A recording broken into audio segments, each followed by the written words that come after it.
جواب یہ دیا ہے کہ دن کا اطلاق صرف رات اور دن کے مقابلے میں نہیں ہوتا، دن کا اطلاق مدت کے لیے بھی ہوتا ہے۔ تو اللہ نے 6 مدتوں میں 6 ادوار میں، اس کا معنی ٹھیک تو اللہ ہی بہتر جانتا ہے، لیکن ہمیں بتایا کہ ان ادوار کے اندر ہم نے اس کائنات کو بنایا۔ اچھا، کائنات سے پہلے کیا تھا؟ ایک تو پہلی چیز یہ سمجھ لیجئے، اللہ تبارک و تعالی نے نہ پیدا ہوا نہ اس کو فنا ہے، نہ زندہ ہوا نہ اس کو موت ہے، وہ ہمیشہ سے ہے، ہمیشہ رہے گا۔ اس کی تخلیق کے بارے میں سوچنا بھی نہیں ہے، حتیٰ کہ اللہ کے رسول صلی اللہ علیہ وسلم نے فرمایا کہ ایک انسان کا ذہن یہ سوچتے ہوئے کہ اس کو کس نے بنایا، اس کو کس نے بنایا، اس کو کس نے بنایا، یہاں تک کہ اس کے ذہن میں بات آئے گی اللہ کو کس نے بنایا، تو فرمایا کہ اگر ایسی بات تمہارے ذہن میں آؤ تو فوری طور پر اعوذ باللہ من الشیطان الرجیم پڑھ لو، یہ شیطان کی طرف سے وسوسہ ہے، اس کا کوئی جواب نہیں۔ تو اس کائنات سے پہلے ایک کائنات تھی، تو سب سے پہلی بات ہے قرآن میں ہی ہم ٹٹولتے ہیں، سرچ کرتے ہیں، تو فرمایا کہ وَكَانَ عَرْشُهُ عَلَى الْمَاءِ، اس کائنات کی تخلیق سے پہلے اس کا عرش پانی پر تھا۔ تو معلوم یہ ہوتا ہے کہ اللہ نے کائنات کو بنانے سے پہلے پانی بنایا، اور یہ پانی میں اللہ کا عرش تھا، پھر اس کے بعد کائنات بنائی، حتیٰ کہ اب بھی 7 آسمانوں کے اوپر سمندر ہے، سمندر پر تخت ہے، تخت پر رب العالمین ہے، وہاں بھی ایک سمندر ہے۔ لیکن کائنات کو بنانے سے پہلے بھی فرمایا کہ وہ دراصل کیا تھا؟ پانی پر تھا۔ اب اس کائنات کی تخلیق جو اب ہوئی ہے، ہم جس رات دن اور چاند سورج کے اعتبار سے رکھتے ہیں، تو اس میں کائنات پہلی بنی یا حضرت انسان؟ تو بالکل مضمون واضح ہو کے سامنے آ جاتا ہے کہ کائنات کو اللہ نے پہلے بنایا۔ انسان کی تخلیق آج کے سائنسی اعتبار سے تو معلوم ہوتا ہے کہ کئی کروڑوں سال کے بعد اس دنیا میں ہوئی۔ یہ دنیا کروڑ سال پہلے بن چکی تھی، 5 کروڑ سال پہلے مدت لگائی ہے بعض سائنسدانوں نے جو یہ دنیا بنی ہے۔ اور حضرت آدم علیہ السلام کی اگر ہسٹری کو آپ نگاہ میں رکھیں گے تو پورا اگر 10 11 12 ہزار سال کی ہسٹری ملتی ہے، اگر اس کو ڈبل ٹریبل کر لیا جائے تو بھی 1 لاکھ سال کی ہسٹری ملے گی، لیکن اس سے پہلے نہیں ہے۔ تو معلوم ہوتا ہے کہ اس سے پہلے کوئی تھا، ہاں تھا۔ قرآن سے اگر ہم پوچھتے ہیں کہ اس کائنات میں ہمارے سے پہلے بھی تھا، تو اللہ تبارک و تعالی اس کے اشارے دیتا ہے۔ جیسا کہ شیطان نے حضرت آدم کو سجدہ کرنے سے انکار کیا، تو اللہ نے کہا کہ وَكَانَ مِنَ الْكَافِرِينَ، کافروں میں شامل ہو گیا، تو معلوم ہوا اس سے پہلے کافر تھے، وہ کافروں میں شامل ہو گیا۔ یہ پہلا نہیں، اس سے پہلے کوئی انسان نے نما مخلوق تھی، اور احادیث میں اس کی تشریح آئی ہے کہ ہم سے پہلے اس دنیا میں اسی طرح ظاہراً زندگی گزارنے والے جنات تھے۔ جب انہوں نے فسق و فجور کے اعتبار سے انتہا کر دی تو اللہ نے ان کو چھپا دیا اور ہم کو رکھا، لیکن اب بھی موجود ہے، لیکن ظاہراً نہیں، چھپے ہوئے۔ اسی وجہ سے ان کا نام جن پڑا۔ جن کا مطلب ہے وہ چیز جو چھپ گئی۔ ہاں، جن یا جنو کا مطلب جن جہاں سے نکلا ہے اس کا مطلب بھی چھپانا ہے۔ اسی وجہ سے کیا ہے، پاگل کو بھی جنہ کہتے ہیں، ہم بھی جنہ، جیسا کہ اللہ کے رسول صلی اللہ علیہ وسلم سے پوچھا گیا کہ آپ کیا ہیں، پاگل ہیں، نعوذ باللہ۔ اور پاگل کو جن اس واسطے کہتے ہیں کہ اس کی عقل ڈھانپ دی جاتی ہے، اس کی عقل ظاہر نہیں ہوتی، اس واسطے کیا ہے، پاگل کے پاس عقل نہیں ہے۔ اسی وجہ سے باغ کو بھی جنت کہتے ہیں، معلوم ہے، جنت جو کہتے ہیں وہ کسے کہتے ہیں، باغ کو کہتے ہیں۔ اور باغ کو جنت کیوں کہتے ہیں پتہ ہے؟ بولیے، کسی کا ذہن بھی کام کر رہا ہے کہ دیکھیں گے ہم۔ باغ کو جنت اس واسطے کہتے ہیں، بولیے کس واسطے کہتے ہیں؟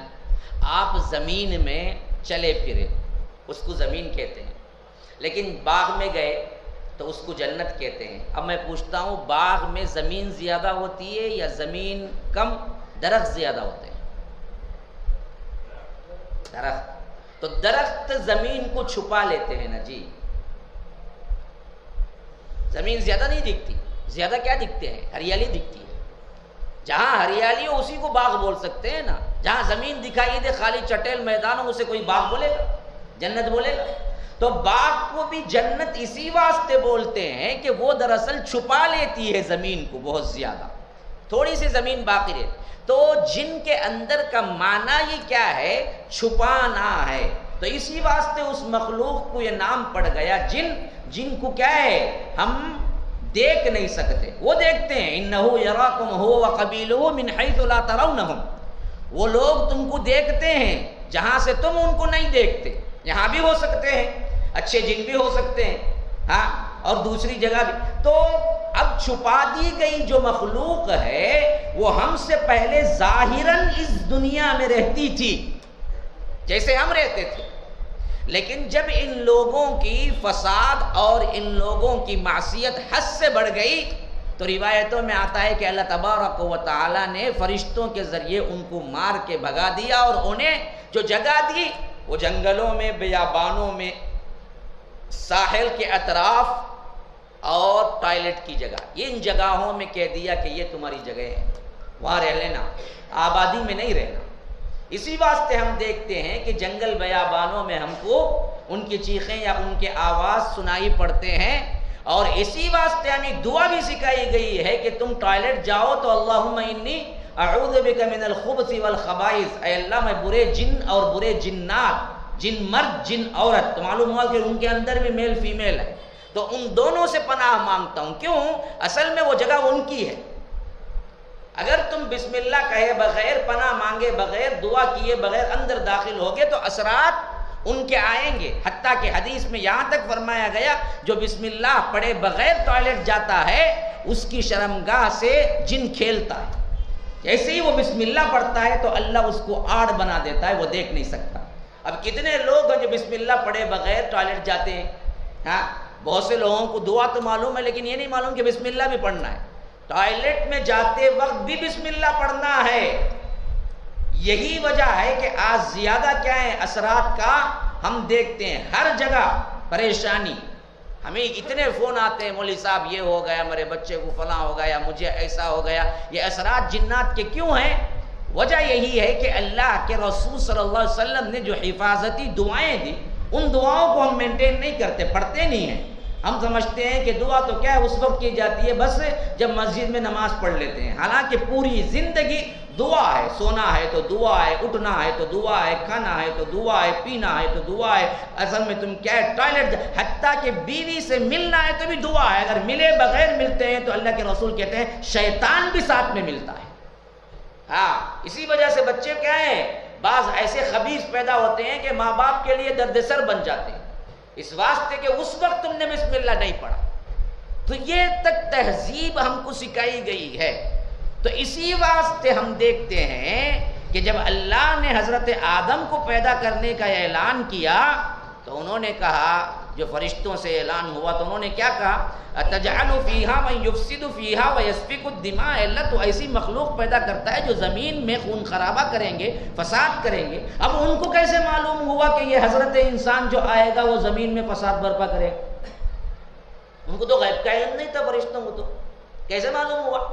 تو اسی واسطے کہتے ہیں علماء کہ وہ پہلے جو جنات تھے جن کو مار مار کے ان لوگوں نے بھگایا تھا اس پر قیاس کرتے ہوئے ان کو معلوم تھا پہلی ایک قوم تھی, پہلی ایک مخلوق تھی جو اللہ کی نافرمان بنی اور ہم نے ان کو کیا ہے اس دنیا سے ہٹایا, کہیں یہ مخلوق بھی آ کے وحی نہ کرے. اس واسطے انہوں نے کہا کہ اتجعل فیہا من یفسد فیہا ویسفک الدماء, کہ اللہ تو ایسی مخلوق کو کیوں پیدا کرتا ہے جو زمین میں خون خرابہ فساد کرے گی. تو اللہ نے کہا کہ تم جیسے جنات پہ قیاس کرے ویسے نہیں ہو.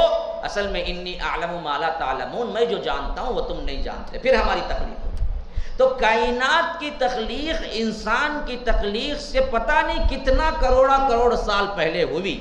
اب کیسے ہوئی اس حیثیت سے کہیں بھی ٹوٹل گفتگو قرآن نے نہیں کی ہے, احادیث میں بھی اشارہ نہیں ہے. ہاں, 1800 کے بعد سائنسدانوں نے جو تحقیق شروع کی ان میں سب سے بڑی تھیوری کائنات کے سلسلے میں جو ہوئی وہ ہے بگ بینگ تھیوری. جس کا کیا ہے سب سے زیادہ سائنسدان قائل ہوئے اور آج تک بھی وہی تھیوری پڑھائی جاتی ہے. بگ بینگ کی تھیوری کا مطلب یہ ہے کہ اچانک چاند، سورج، زمین، آسمان سب ایک طرح ملے ہوئے تھے کہ ان کے اندر ایک دھماکہ ہو، اور دھماکہ ہونے کے بعد چاند کی جگہ جا کے فٹ ہو گیا، سورج کی جگہ فٹ ہو گیا، زمین کی جگہ فٹ ہو گئی، آسمان کی جگہ فٹ ہو گیا، سولار سسٹم کے سیارے جا کے فٹ ہو گئے. یہ دراصل ان ملحدین کی طرف سے ہے جو مانتے نہیں ہیں اللہ کو. وہ کہتے ہیں کہ ہوا تو دھماکہ ایک تھا اور اس کی حیثیت سے کائنات بنی، لیکن کیسے ان کی جگہ فٹ ہوئی یہ ہمیں نہیں معلوم ہے، لیکن ہوا یہی ہے.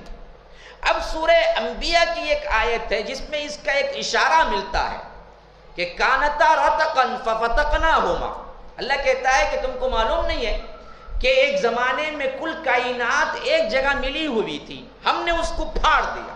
ففتقناہما وجعلنا من الماء كل شيء حي، اور ہم نے ہر چیز کو پانی سے بنایا. یہ دو چیزیں دراصل سائنس کی تائید کرتے ہیں، بگ بینگ تھیوری کی تائید کرتے ہیں. ہاں یہ کہ جو ملحدین کہہ دیے کہ کیا ہے بغیر اللہ کے حکم سے جا کے سب اپنی جگہ فٹ ہو گئے، تو یہ اتنا بیکار کا فلسفہ ہے کہ کوئی پاگل بھی نہیں مان سکتا.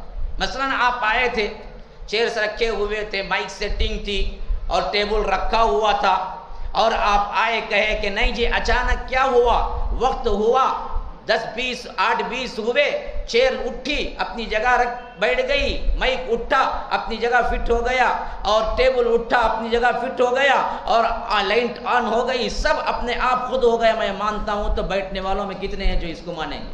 پاگل نہیں بولیں گے. کیسے ہو گیا جی؟ خود بخود نہیں مانے.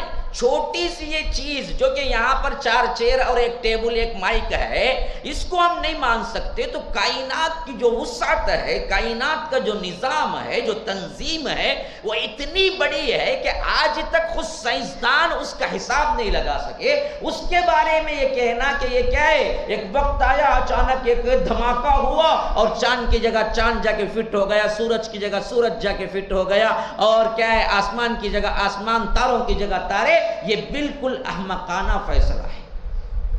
ہاں اس میں بہت سے سائنسدانوں نے یہ دیکھ کے اسلام قبول کیا اور وحدانیت کی دعوت دی. انہوں نے کہا کہ یہ ولو بالفرض ہم مان لیا جائے کہ اتفاق سے ہوا تو کائنات میں اس کی چانس ہی نہیں ہے، اس واسطے ہوا تو ایسا ہی، لیکن کسی نے اس کو حکم دیا جس کے تحت یہ ہوا. جس نے اسے حکم دیا وہ بہت بڑی طاقت تھی. وہ طاقت کو تم اللہ کہو یا کوئی اور لفظ کہو، لیکن ہم ایک خدا کو مانتے ہیں. اس واسطے کئی لوگوں نے بعد میں آگے چل کر ایک پاور، سپر پاور کو تو مان لیا. ان میں بہت سے اور لوگ آگے بڑے تحقیقات کرے جنہوں نے اسلام کو بھی قبول کیا. بہت سے بڑے بڑے سائنسدان اسلام قبول کیے، لیکن کیا ہے اس مسئلے کا کوئی حل کہیں بھی موجود نہیں ہے کہ کس وقت بگ بینگ تھیوری ہوئی اور کیسے ہوئی. اتنا معلوم ہے یہ کائنات ملی ہوئی تھی، قرآن بھی اشارہ کر رہا ہے، اور اچانک دھماکہ ہوا اور اللہ کے حکم سے ہر چیز سیٹ ہو گئی. جہاں جہاں جو حکم اللہ تبارک و تعالی نے رکھا. اب ذرا اس کی تفصیل بتا. سورہ فصلت کی جن آیات کو میں نے تلاوت کی، اللہ کہتا ہے کہ قل اَإِنَّكُمْ لَتَكْفُرُونَ بِالَّذِي خَلَقَ الْأَرْضَ، ان سے کہہ دو کیا تم اس اللہ سے کفر کرتے ہو جس نے 2 دن میں زمین بنایا.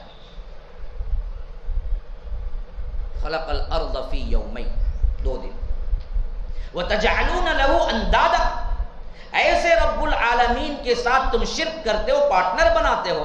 نا ذالک رب العالمین، وہی ہے تمام عالموں کا رب. وجعل فیہا رواسی من فوقہا وبارک فیہا وقدر فیہا اخواتہا فی 4 ایام.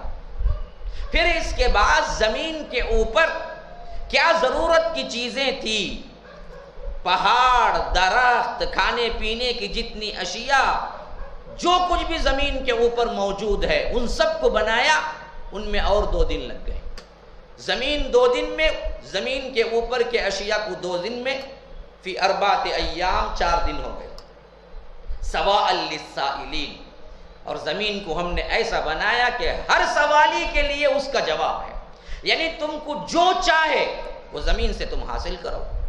ہاں آج تم جتنی چیزیں کھاتے ہو آتا کہاں سے؟ زمین سے ہی آتا ہے۔ آپ کو کیا ہے؟ چاول چاہیے، زمین۔ آپ کو روٹی چاہیے، زمین۔ آپ کو پھل چاہیے، زمین۔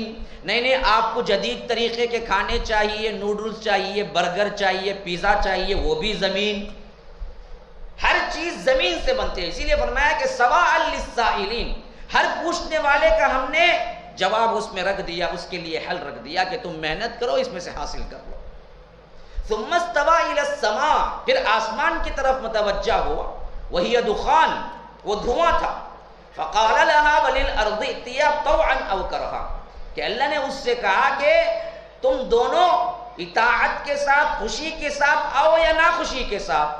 تو قالتا اتینا طائعین، ان سب نے کہا کہ ہم خوشی کے ساتھ تیری اطاعت کرتے ہیں۔ آسمان جیسی مخلوق بھی اللہ کی اطاعت سے باہر نہیں ہے، اور اس کو آپشن بھی نہیں ملا ہے کہ چاہے تو کرو چاہے تو نہ کرو۔ ایک انسان اور جن ایسے ہیں جن کو اللہ نے اختیار دیا، چاہو تو عبادت کرو چاہو تو نہ کرو۔ آسمان اور زمین کو بھی یہ اختیار نہیں ہے، اسی وجہ سے ہم اشرف المخلوقات کہلائے۔ اللہ نے ہم کو اختیار دیا، دوسرے مخلوقات کو کوئی اختیار نہیں۔ فرمایا کہ ائتیا طوعا او کرها، خوشی سے آؤ یا نہ خوشی سے آؤ، آنا ہی تمہیں ہے۔ انہوں نے کہا کہ قالتا اتینا طائعین، ہم دراصل خوشی سے آتے ہیں۔ تو اللہ کہتا ہے فقضاهن 7 سماوات فی یومین، پھر ہم نے 7 آسمان بنائے 2 دن میں۔ وَأَوْحَى فِي كُلِّ سَمَاءٍ أَمْرَهَا، اور ہر آسمان کے لیے کیا ضرورت تھی اس کی وحی ہم نے آسمانوں کو دے دی، تمہیں کیا کرنا ہے۔ وَزَيَّنَّا السَّمَاءَ الدُّنْيَا بِمَصَابِيحَ وَحِفْظًا، اور آسمان دنیا کو ہم نے تاروں سے مزین کر دیا اس واسطے کہ وہ خوبصورت بھی بنے اور اس سے حفاظت بھی ہو جائے۔ ذالک تقدیر العزیز العلیم، یہ رب العالمین کی طرف سے اندازہ کیا ہوا تقدیر اور بنایا گیا ہے جو کہ بہت بہترین طور پر جاننے والا بھی ہے۔ تو اس سے معلوم ہوا کہ آسمان دنیا پر ہی تارے ہیں، ہر آسمان پر تارے نہیں ہیں۔ یہ جو پہلا آسمان ہے اس میں اللہ نے تارے بنائے، اور تارے کیوں بنائے؟ فرمایا کہ اس کی 2 وجوہات ہیں، ایک تو خوبصورت لگے تمہیں، اور دوسرا کیا ہے؟ یہ حفاظت کے لیے ہے۔ کیا حفاظت کے لیے ہے؟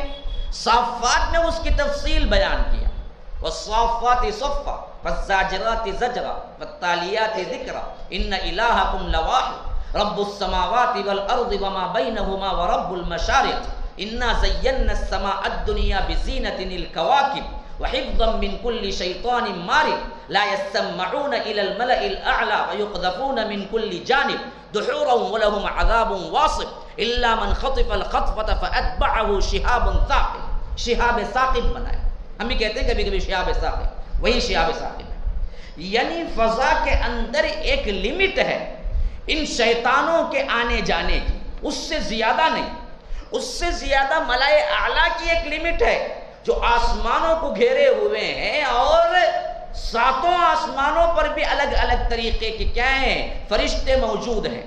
تو وہ لوگ جو آپس میں باتیں کرتے ہیں اس کو سن گن لے کر، مشائخی کا جو کام یہاں کرتے ہیں نا جی، بعض باتیں آپ کو کیا ہیں لگتی ہیں کہ بالکل سچ کہہ رہا ہے، جادوگر سچ بتا رہا ہے، غیب کے علم کا دعویٰ کرتے ہیں، بہت سے لوگ اس میں پھنس جاتے ہیں، کہتے ہیں کہ ہاں جی اس نے ہاتھ دیکھ کے کہا بالکل ویسا ہی ہوا۔ تو یہ جو 1-2 باتیں ان کی صحیح ہو جاتی ہیں نا، وہ کیسے معلوم ہوتی ہیں کہ وہ ایسے ہی جیسے اللہ یہاں کہتا ہے کہ یہ جنات جو کہ خراب شیاطین ہوتے ہیں وہ ملائے اعلیٰ میں ہونے والی باتیں سننے کے لیے آسمان کی طرف رخ کرتے ہیں چوری چھپے۔ تو جب وہ آسمان کے طرف رخ کر کے آخری حد تک پہنچ جاتے ہیں تو اللہ تبارک و تعالی یہ تاروں کے ذریعے انہیں مار بھگاتا ہے حتیٰ کہ وہ جل کے راکھ ہو جاتے ہیں۔ فَأَتْبَعَهُ شِهَابٌ ثَاقِبٌ، کہ ایک شہاب ثاقب ان کے پیچھے دوڑتا ہوا آتا ہے۔ اور اس کی تفصیل میں اللہ کے رسول صلی اللہ علیہ وسلم نے فرمایا کہ یہ جادوگر یا غیب دان یا غیب بتانے کا کیا ہے دعویٰ کرنے والے کبھی کبھی جو سچ بول جاتے ہیں وہ اصل میں ایسا ہوتا ہے کہ ان کے پاس جنات حاضر ہوتے ہیں۔ اور جنات کب حاضر ہوتے ہیں؟ جنات کے اپنے کچھ رولز ہوتے ہیں، اگر وہ ان کی اطاعت کرتے ہیں تو جنات حاضر ہوتے ہیں۔ جیسے کہ کیا ہے، آپ کیا ہیں، کسی کو مارنا ہے، اب آپ کے پاس طاقت نہیں ہے، آپ کیا کرتے ہیں؟ کسی روڈی ڈان کے پاس جاتے پہنچتے، بولتے کہ ہم تمہیں پیسہ دیتے ہیں، اس کو اڑا دو۔ بولتا کہ اچھی بات ہے، اتنا پیسہ ہوگا، اس کا ہاتھ کاٹنا ہے کاٹ دیں گے، اس کو ایکسیڈنٹ میں مروانا ہے مروا دیں گے، اس کا پاؤں توڑنا ہے تو۔ حالانکہ وہ پکا گنہگار اور کیا ہے، اس کے لیے کوئی اصول رول نہیں ہے، لیکن جب وہ کسی سے پیسہ لے کر کوئی کام کرتا ہے تو رول کے مطابق اس کو کرتا ہے برابر، اسے نہیں کرتا، کیونکہ وہ پیشہ ہے۔ جیسے شراب کے دکان میں جا کے شراب پینے والا شراب پی کے تو بہت زیادہ کیا کر سکتا ہے، ایک دوسرے پہ ظلم کر سکتا ہے، لیکن شراب کے دکان کو جاتے ہوئے پیسہ لے کے جاتا ہے شراب پینے کے لیے، وہاں غلطہ نہیں کرتا۔ وہاں پہلے کیا ہے، جاتا ہے شراب پینے کے لیے پیسہ ہی لے کر، پیسہ لے کے پینے کے بعد بہت سے کام کیا ہے، غلط سلط کرتا ہے، مارتا ہے۔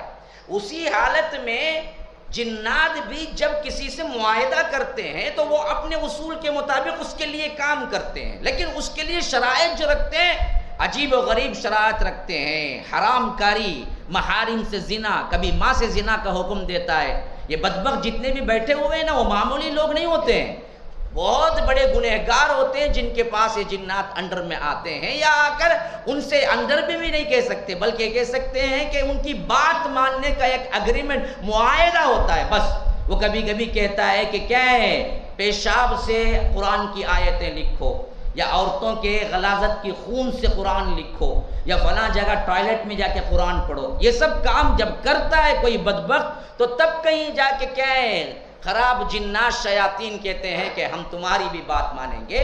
تو جب یہ بات چیت اگریمنٹ ہو جاتی ہے تو اللہ کے رسول صلی اللہ علیہ وسلم کہتے ہیں کہ پھر اس کے پاس وہ چیزیں لینے کے لیے یا اس کو لے آ کے دینے کے لیے آسمانوں کا رخ کرتا ہے۔ تو کبھی کبھار کسی فرشتے سے بچ کے آ جاتا ہے کچھ سن گن کے، تو وہ آ کے دے دیتا ہے نیوز، اور وہ نیوز ایک دو صحیح ہوتی ہے، اسے مرچ مسالہ لگا کر یہ کیا کرتا ہے، بڑا سا واقعہ بنا کے پیش کرتا ہے۔ مثلا دیکھیے، اب آپ پریشان حال کسی کے پاس پہنچے اور اپنا حال بیان کرنے کے لیے آپ گئے، جب کوئی مسئلہ ہوگا، پریشانی ہوگی، تبھی تو کیا ہے ان مشائخ اور ان گنہگاروں کے پاس پہنچیں گے جن کا دعویٰ ہے ہم کیا ہیں آپ کے مسائل حل کر دیتے ہیں غیب سے۔ تو اب جیسے ہی وہ آتا ہے تو وہ صورت دیکھ کے کہتا ہے، ہاں جی بہت پریشانی ہے نا بیوی کی طرف سے۔ ہاں ہو شیخ، ہو مولانا، کیسا معلوم ہوا تم نے؟ ارے دیکھتے ہی معلوم نہ، آنگا کئی کون ہے، اچھا رہا تو کئی کو آنگا۔ ہاں نفسیات استعمال کرتا ہے، لوگ پریشان ہو جاتے ہیں، ارے اس نے کیسے بولا، یہ کیسے بولیں گا جی، انہیں اچھا رہا، بیوی اسے اچھا پکا کو ڈالی تو کہاں یاد آتا اسے مشائخ؟ یاد ہی تب آئیں گا جب مسئلہ ہوگا اسے۔ اب جو آیا اس کے پاس بیٹھتے ہی وہ کہے کہ ہاں جی بہت مسائل ہے نا، پریشانی، اور آدھی پریشانی یا تو ساس کی ہوتی ہے، یا تو بہو کی ہوتی ہے، یا تو بیوی کی ہوتی ہے۔ تین میں سے کوئی ایک تکا لگائے کہ بیوی کی پریشانی کیا ہو کیسے معلوم ہوا تم نے؟ ارے اسے چپکے لگا کے دیکھا، تیر اندھیرے میں لگ گیا۔ تو مسئلے کا 70% حصہ تو جھوٹ بولتا ہے، ایک دو باتیں جو سچ بول دیتا ہے وہ کبھی کبھار کیا ہے، شیاطین اس کو بتلا دیتے ہیں۔ وہ بتلانا کیسے؟ جیسے اللہ کے، اسی وجہ سے فرمایا کہ جو لوگ بھی غیب کا علم یا آ کر غیب دانی کا دعویٰ کرتے ہیں یا تمہارے مسائل کو کیا ہے حل کرنے کا دعویٰ کرتے ہیں، تو یاد رکھو اس طرح کے عراف اور جھوٹے لوگوں کے پاس بھی جائیں گے، ہاں پاس بھی جائیں گے، 40 دن کی نماز قبول نہیں ہوتی۔ اگر انہوں نے جو کہا ہے اس کو مان لیں گے تو اللہ کے رسول صلی اللہ علیہ وسلم نے فرمایا کہ پھر تو وہ کافر بن جاتا ہے۔ من اتی عرافا او کاہنا فصدق بما یقول فقد کفر بما نزل علی محمد۔ جو کوئی کاہن کے پاس یا عراف کے پاس، کاہن اور عراف کسے کہتے ہیں؟ جو آج کے مشائخ بولتے ہیں نا، ایک مشائخ الگ ہیں جو شیخ کی جمع ہے، جو علماء سلف کو بولتے ہیں، جو علماء حق کو بولتے ہیں، لیکن وہ استعمال عربی میں ہوتا ہے زیادہ تر، اردو طبقے میں نہیں ہوتا۔ ہم جسے بولتے ہیں مشائخ، وہ مشائخ نہیں ہیں، پکے شیاطین ہوتے ہیں، اور جن کا دعویٰ یہ ہوتا ہے کہ ہمارے پاس جن حاضر ہوتا ہے، ہم فلاں کر دیتے ہیں، ہم ستارے بدلا دیتے ہیں، ہم یہ کرتے ہیں وہ کرتے ہیں، غیب دانی کا دعویٰ جو کرتے ہیں نا، ان کو عربی میں کاہن اور عراف کہا جاتا ہے، نجومی کہا جاتا ہے۔ تو اللہ کے رسول نے فرمایا کہ من عطا عرافا او کاہنا فصدق بما یقول، جو کوئی عراف کے پاس یا کاہن کے پاس، خاص کر ہماری عورتیں بڑا کیا ہیں اس کے لیے جاتی، میری مائیں بہنیں بیٹھی ہوئی ہیں، سنو اتنا بڑا گناہ ہے۔ ہاں، شوہر یہاں نکلتا اپنے کام سے آفس کو، انہیں نکلتی کہاں مشائخ کے پاس، شوہر میری بات نہیں مانتا کیا کرنا، انہیں پوڑی لکھو دیتا ہے، لو یہ تکے کے نیچے رکھ ڈالو تمہاری بات ہی مانے گی۔ ہاں، بعد میں مانتا بھی وہ۔ یہ جو کام ہو رہا ہے نا یہ حرام ہے، اگر اس کی بات تم مان لو تو اللہ کے رسول صلی اللہ علیہ وسلم نے فرمایا کہ فصدق بما یقول فقد کفر بما نزل علی، اس نے اللہ کے رسول پر جو نازل ہوا یعنی قرآن کا انکار کر دیا۔ ہاں، قرآن کا انکار کر دیا۔ جادو کرنا بھی حرام ہے۔ تو اس حیثیت سے یہ بات ذہن میں رکھ لیجئے کہ ٹاپک کے آس پاس بھی جتنی باتیں ہیں میں اس کو گھیر کے آپ کے پاس اس وجہ سے لا رہا ہوں کہ فائدہ ہو، اصل ہمارے لیے نصیحت ہو۔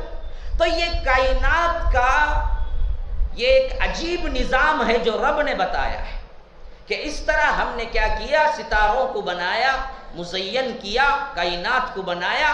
ان سب کے لیے اللہ نے 6 دن کے لیے انتخاب کیا، 6 دن کہا، اور کس نوعیت سے 6 دن ہے وہ بھی پتہ نہیں ہے، لیکن تقسیم کے اعتبار سے زمین 6 دن، 2 دن، زمین کے اوپر کے اشیاء 2 دن، اور آسمانوں کو بنانے میں 2 دن، کل ملا کے 6 دن ہو گئے۔ اچھا، اب آگے آؤ، یہ کائنات جو بنی ہے نا اس کی تفصیل میں آپ کو بتا دیا، لیکن کائنات کسے بولتے ہیں پتہ ہے پہلے؟ میں بیٹھنے والوں سے پوچھتا ہوں آپ کی نالج کے اعتبار سے، کوئی بتائے مجھے کائنات کسے کہتے ہیں؟ ہاں جی، ہاں جی جی، سمجھا نہیں؟ پوری دنیا، پوری دنیا کسے کہتے ہیں؟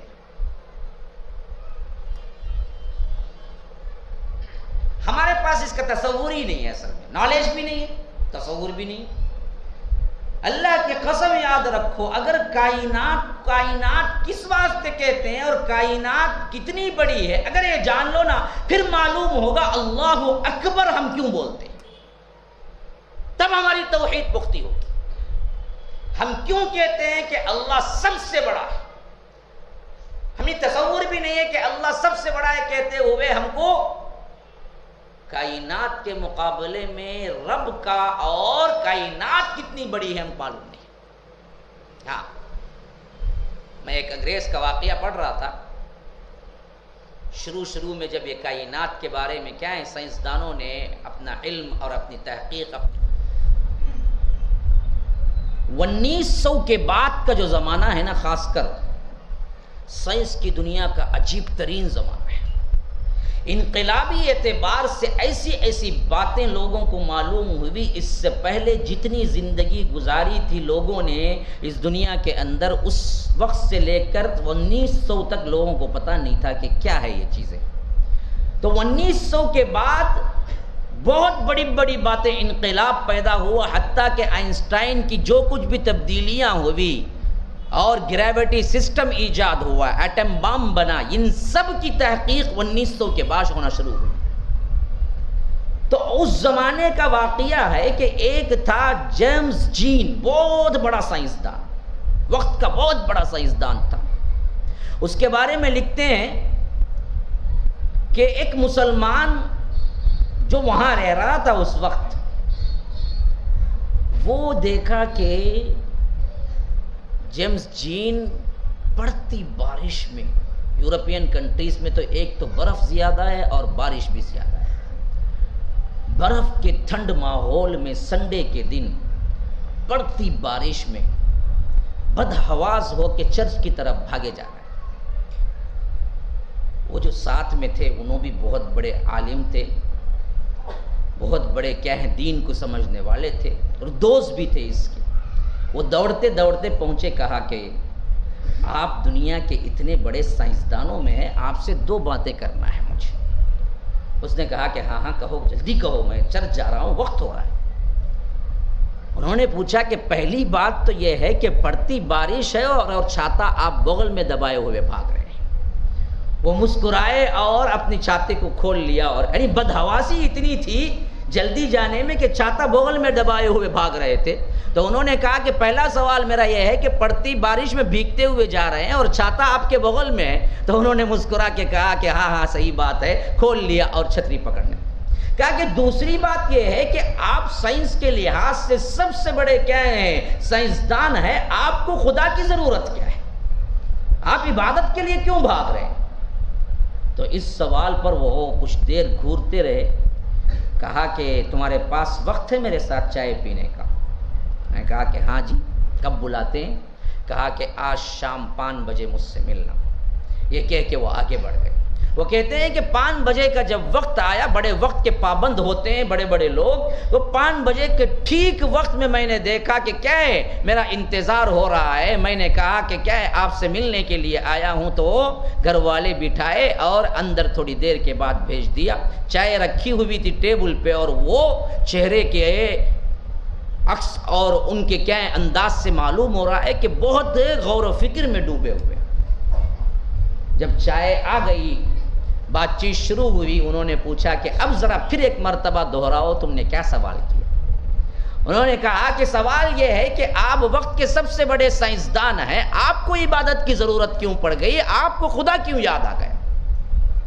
انہوں نے کہا کہ دیکھو، جو کچھ بھی ہم کر رہے ہیں، سائنس کے اعتبار سے ہم نے جو کچھ بھی معلومات حاصل کیے ہیں، اس وقت کی بات جب آج سے 100 سال پہلے کتنی سائنس معلوم ہوئی ہوگی، لیکن آدمی کے اس احساس کو آپ دیکھیے، اس وقت بھی کہہ رہا ہے کہ ہم نے کائنات کو جو غور و فکر کیا، جو تحقیق کی، جو کائنات کے نظام کو دیکھا، جو وسعت کو دیکھا، اگر کسی نے اس حد تک دیکھ لیا تو یاد رکھو تم پھر یہ سوال نہیں کرو گے، اس کی عظمت کے سامنے تم اپنا سر جھکا دو گے۔ اس واسطے ہی میں میرے دل کے سکون کے لیے جاتا ہوں اور خدا کے سامنے اس کی عظمت، اس کی کائنات کی وسعت کے اعتبار سے میں سربسجود ہو جاتا ہوں اور سوچتا ہوں کہ وہ کتنا بڑا ہے۔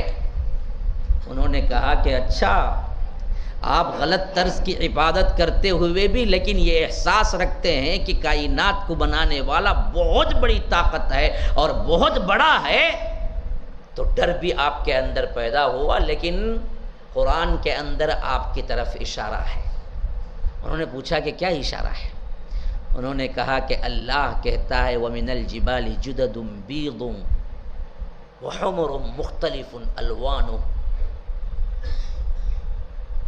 اور وَسَرَابِيلُ سُودٌ وَمِنَ النَّاسِ وَالدَّوَابِّ وَالْأَنْعَامِ مُخْتَلِفٌ أَلْوَانُهُ كَذَلِكَ إِنَّمَا يَخْشَى اللَّهَ مِنْ عِبَادِهِ الْعُلَمَاءُ۔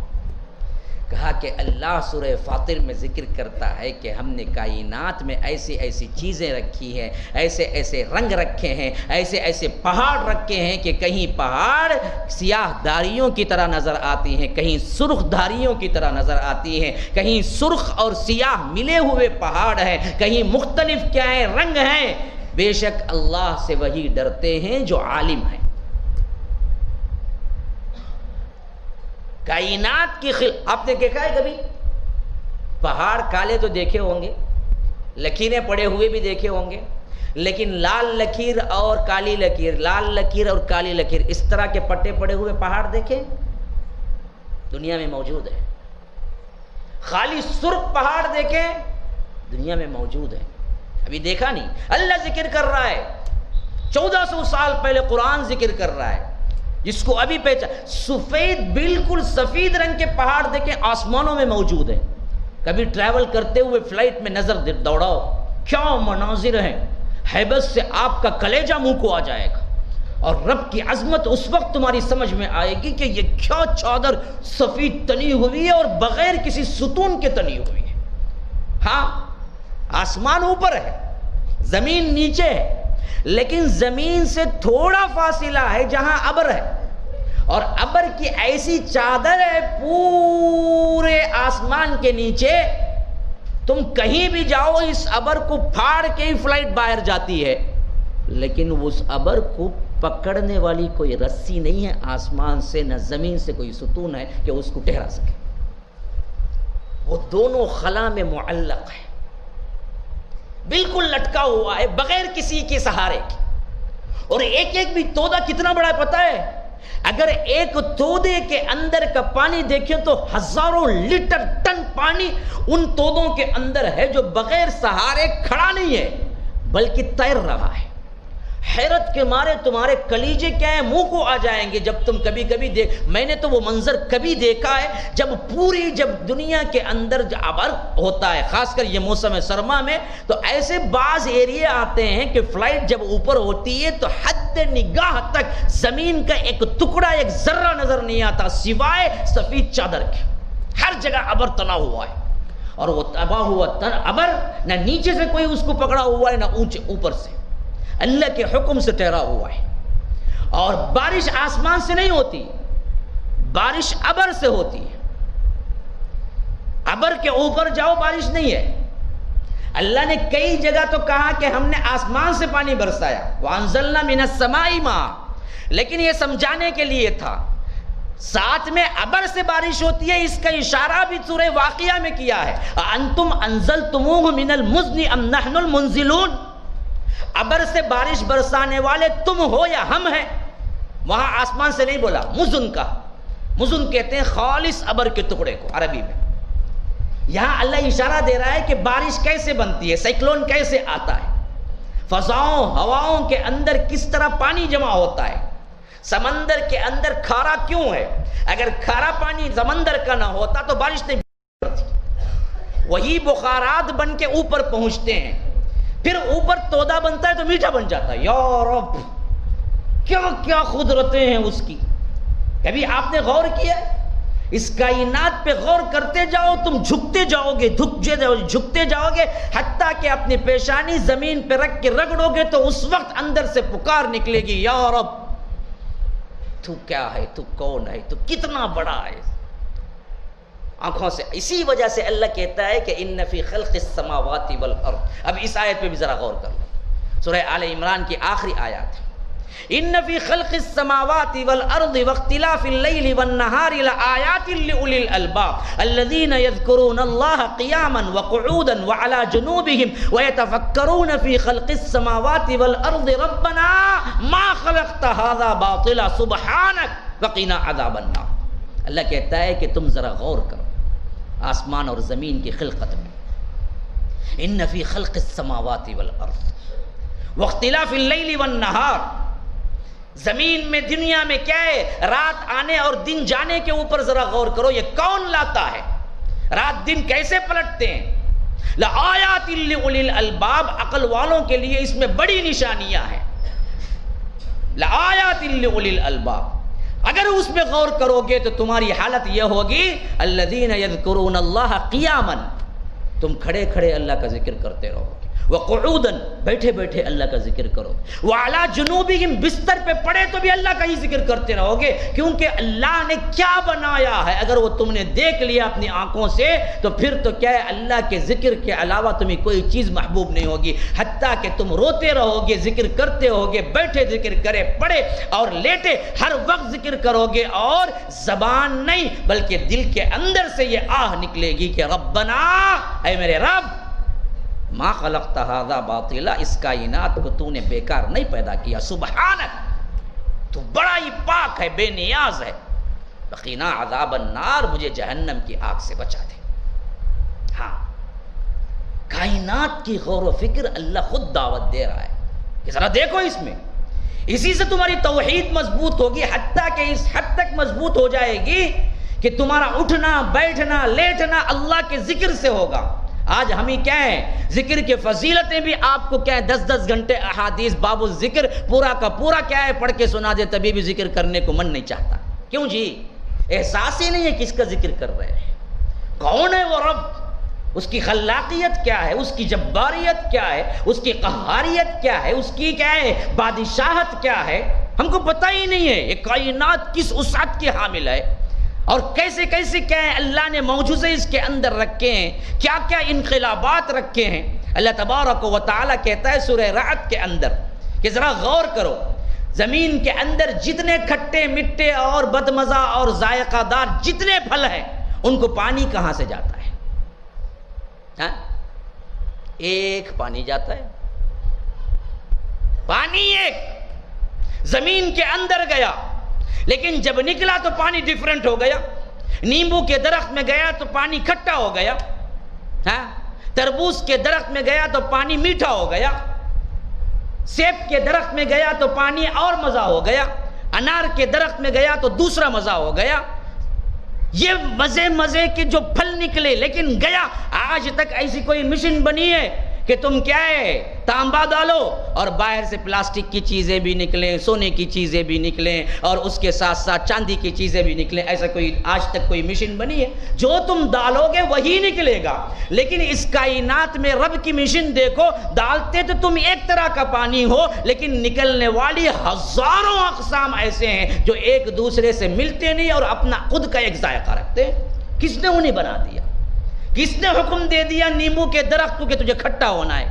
کس نے حکم دے دیا کہ تربوز کے درخت کو تجھے میٹھا ہونا ہے؟ کس نے حکم دے دیا کہ سیب کے درخت کو تجھے ذائقہ دار ہونا ہے؟ کس نے کبھی اس میں چینجز ہوا؟ کبھی بھول ہوئی؟ کبھی سیب کے درخت سے انار نکل آیا؟ ہاں، کوئی کام کرتا ہے تو تھک جاتا ہے نا جی، کبھی کبھی غلطی ہو جاتی ہے، معافی مانگتا ہے، ہاں بھائی کام کی تھکاوٹ کی وجہ سے میں غلط کہہ دیا، میں غلط کر دیا۔ ایسی کبھی غلطی رب العالمین سے ہوئی؟ مرغی کے انڈے کے بجائے کیا ہے وہاں سے سور نکل آیا، اور اللہ کہے کہ نہیں نہیں جی ذرا بالکل ٹینشن تھا، اتنے لوگ پیدا کر رہا ہوں نا، کبھی غلطی ہو گئی، اب کیا کریں گے، ہم پھر دوبارہ نکال دیتے۔ کبھی ہوا ایسے؟ ہاں، کائنات کے اندر ذرا غور کرو کیا کیا چیزیں۔ اب دیکھیے خود ہم وفی انفسکم افلا تبصرون، ارے بدبختو خود اپنے آپ پہ غور کرو، تمہاری پیشانی خود بخود میرے آگے جھکتی چلی جائے گی۔ ذرا اپنے آپ پہ ذرا غور کرو نا۔ اللہ نے یہ فنگر پرنٹ کیا بنائے ہیں، ہاں؟ آج تک نہیں معلوم تھا، لیکن جب یہ فنگر پرنٹ کی نشانی بنی انسان حیران ہے۔ کروڑا کروڑ انسان اب جی رہے ہیں، اس سے پہلے جیتے رہے اور اس سے بعد جیتے رہیں گے پتہ نہیں کتنے، لیکن ان لکیروں کو کبھی کسی کی لکیر میچ نہیں کرتی۔ اسی واسطے تو وہ فنگر پرنٹ لیتا ہے۔ ایک کی فنگر پرنٹ دوسرے کی فنگر پرنٹ سے میچ نہیں ہوتی، یکساں ہو جاتی تو فنگر پرنٹ بیکار ہو جاتا۔ حالانکہ یہ جو اندر آپ ذرا غور کر کے دیکھو اپنے انگوٹھے کو، بالکل باریک سی راؤنڈ لکیریں ہیں، لیکن سب کے انگوٹھے کو دیکھو ایک ہی طرح کی لکیریں دکھیں گی تمہیں، لیکن ایک طرح کی نہیں ہے۔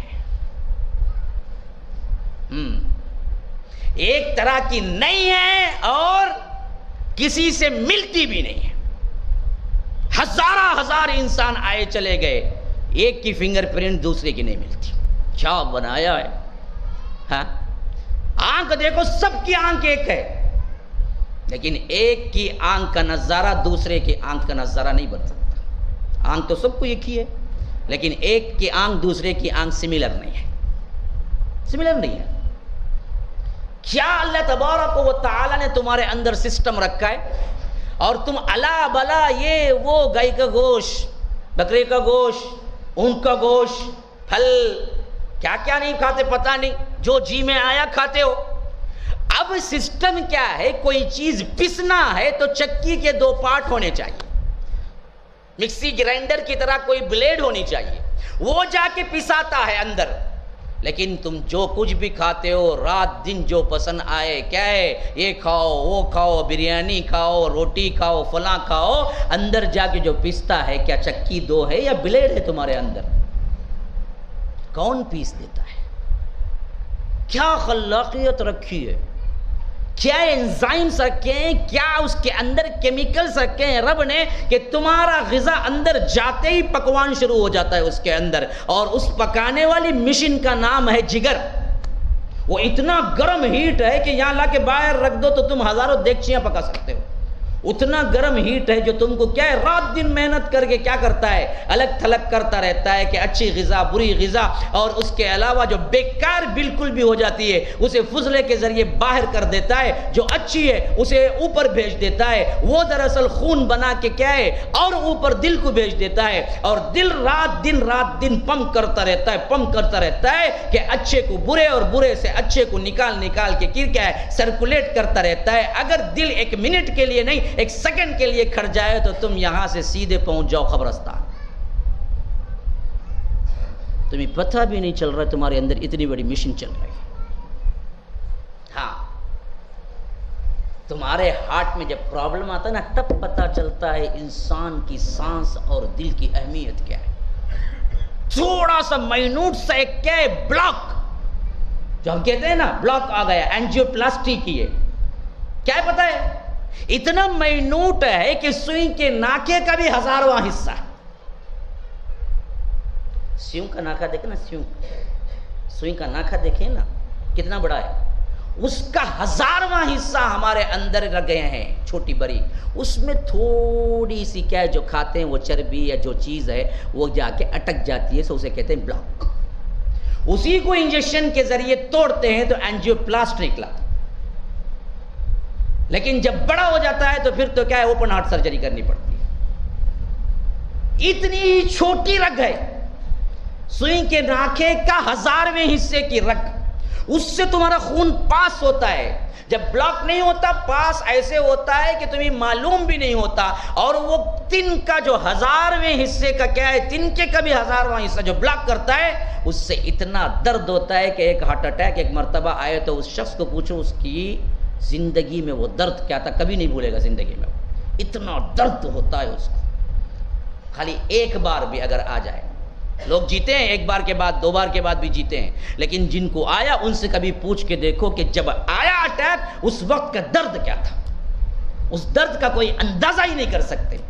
اس وقت انسان کی ایک سانس کی قیمت اس کو معلوم ہوتی ہے کہ یہ کیا اللہ نے کتنا آسانی سے تمہیں سانس لینا اور خون اوپر سے نیچے جانے کا انتظام بنا دیا، اور تم کبھی اس کو سوچ کر الحمدللہ اللہ میں گنہگار ہوں کبھی بولے؟ کبھی تمہارے اندر یہ احساس پیدا ہو یا رب تو کون ہے، میں غلام، اللہ تیرا لاکھ شکر ہے تو نے مجھے زندگی دی۔ الٹا کیا ہے شکوے شکایات ہیں، اللہ مجھے وہ نہیں دیا یہ نہیں دیا، انہوں دیکھو بینس کار رکھیں، انہوں دیکھو ہو بول کو زندگی مجھے کیا آج بھائی دیا، ہمیشہ میری تقدیر پھوٹی بھائی۔ ارے زندگی دیا نا جی، ایک آنکھ کی قیمت کا بدلہ پوری زندگی سجدے میں سر رکھ کے گزارو گے تو بھی نہیں ملے گا۔ اللہ نے یہ آنکھ کو ایسے بنایا ہے کہ کائنات کے 1000 لوگ مل کر اور بہت بڑی جگہ بنا کر بھی ایک آنکھ نہیں بنا سکتے، ایک آنکھ نہیں بنا سکتے۔ ایک سائنسدان لکھتا ہے اللہ نے جو دماغ کے اندر جو رگیں اور جو حصے شعبے منقسم کر کے رکھے ہیں، اگر کوئی پریکٹیکلی ایک انسان کا دماغ بنانا چاہے تو اس زمین کے اتنے 10 زمینیں ہونی چاہیے، خالی جگہ اتنی بڑی مشین ہونی چاہیے پہلے، اس زمین نہیں، اس زمین کی اتنی 10 زمینیں ہونی چاہیے خالی اس مشین کو رکھنے کے لیے، کیونکہ اتنے 1000 ڈائریکشن اتنے 1000 کمانڈ وہ ایک لمحے میں دیتا ہے، جو ہمارا دماغ اندر فٹ ہوا ہے صرف کیا ہے کھوپڑی کے حصے میں، ہزاروں لاکھوں کمانڈ جا رہے ہوتے ہیں اس کو، یہ کھاؤ یہ پنا کھاؤ یہ مزہ یہ سب کون بتاتا ہے تمہیں؟ دماغ ہی بتاتا ہے۔ اگر یہ کام کرنا چھوڑ دے تو تمہیں کچھ نہیں نظر آئے گا۔ جس میں سے ایک مائنوٹ سی رگ جب متاثر ہوتی ہے تو ایک پورا حصہ کیا ہے فالج مار کے انسان کوما میں چلا جاتا ہے، زندہ تو رہتا ہے، کیا ہو گیا؟ ہزاروں رگوں میں سے ایک رگ میں کچھ خون منجمد ہو گیا تو یاد رکھو پھر آدھا طور پر پورا انسان نہ ہاتھ اٹھا سکتا، نہ پیر اٹھا سکتا، نہ دیکھ سکتا، نہ کچھ ایکشن کر سکتا۔ تو چھوٹی سی مائنوٹ خرابی، بس مسئلہ ختم۔ ارے خرابی تو بہت دور کی بات ہے۔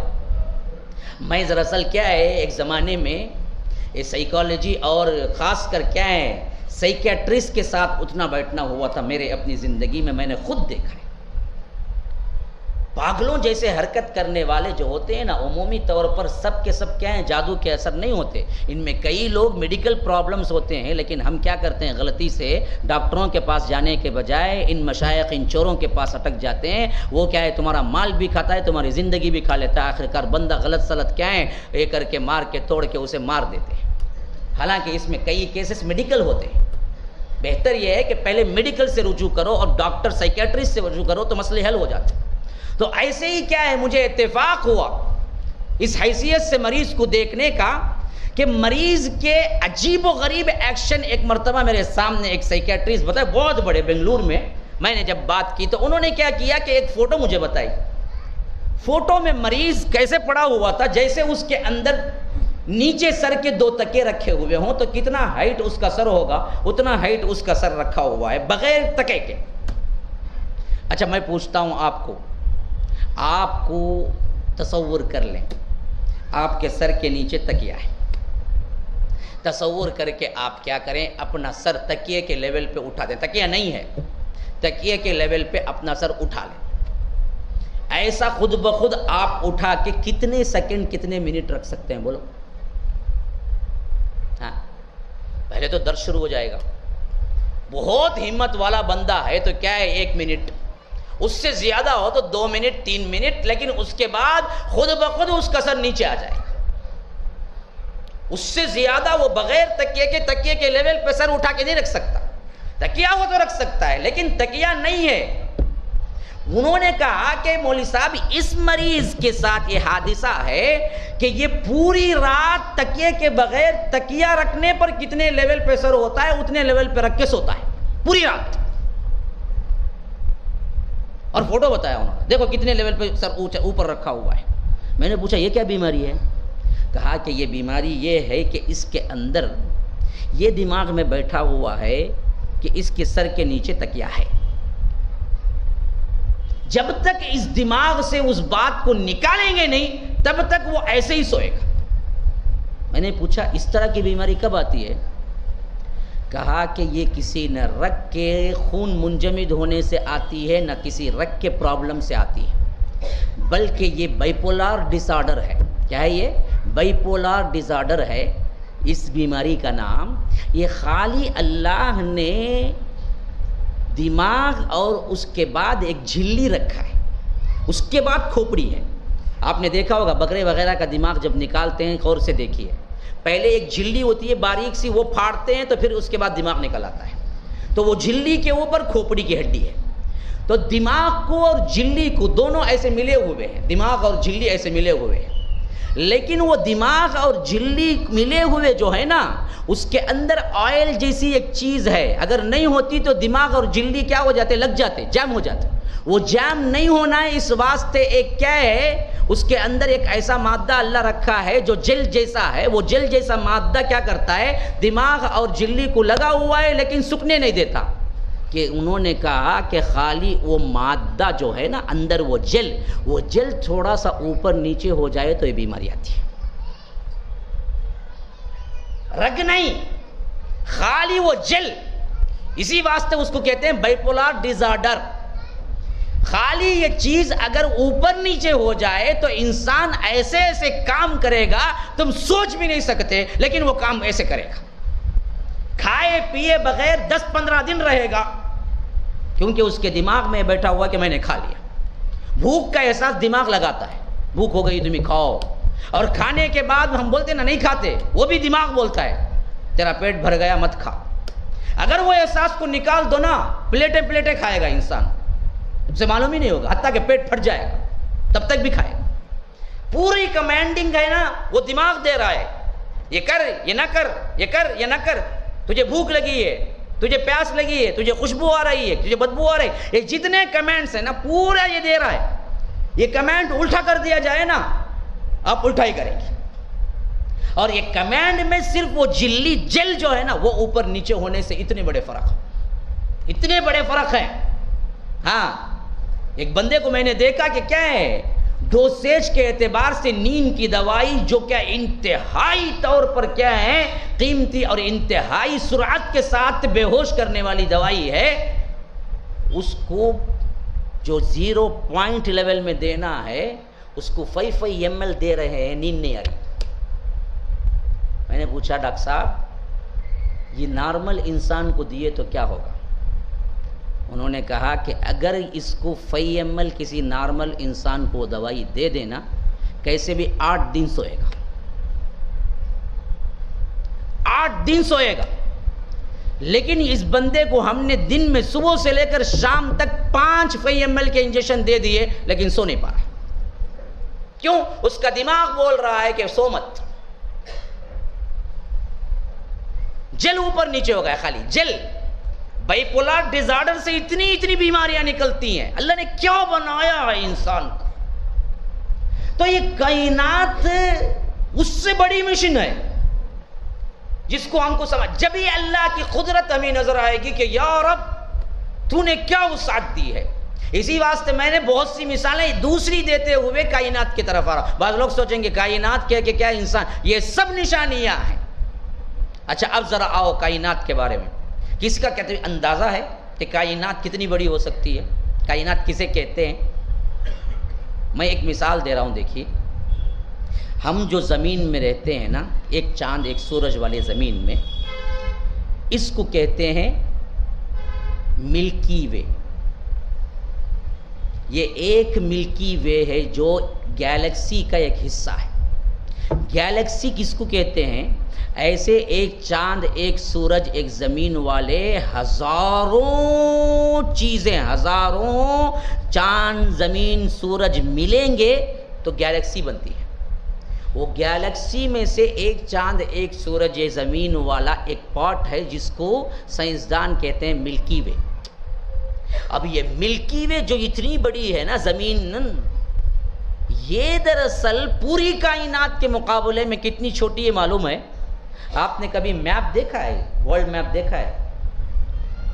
غور سے بولو، سوال پوچھوں گا۔ ہاں، ورلڈ میپ کسی نے دیکھا ہے کیا؟ دیکھا ہے؟ کون دیکھا ہے؟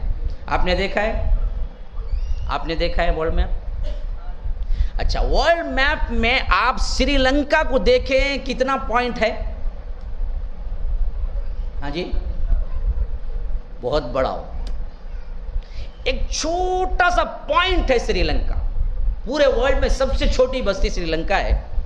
سری لنکا کا آپ ورلڈ میپ سامنے رکھ لیں، گلوب سامنے رکھ لیں، ڈھونڈتے جائیں سری لنکا کو۔ سری لنکا ایک نقطہ ہے، ایک نقطہ، پورے دنیا کا نہیں، خالی زمین کا۔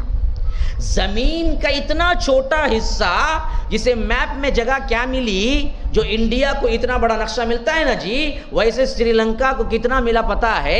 ایک ڈاٹ۔ کب؟ زمین، پوری زمین میں اتنا چھوٹا حصہ ایک ڈاٹ۔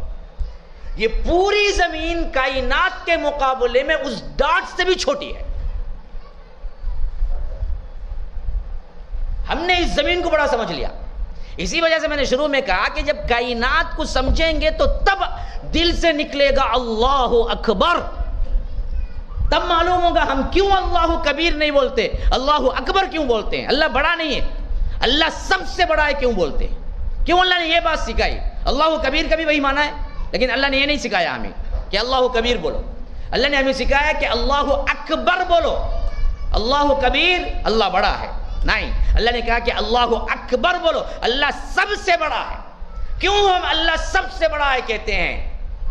اندازہ لگاؤ، گلوب کے اندر سری لنکا کا جتنا پوائنٹ لیول کا حصہ ہے، کائنات کے اندر یہ پوری زمین کا حصہ اس پوائنٹ سے بھی کم ہے۔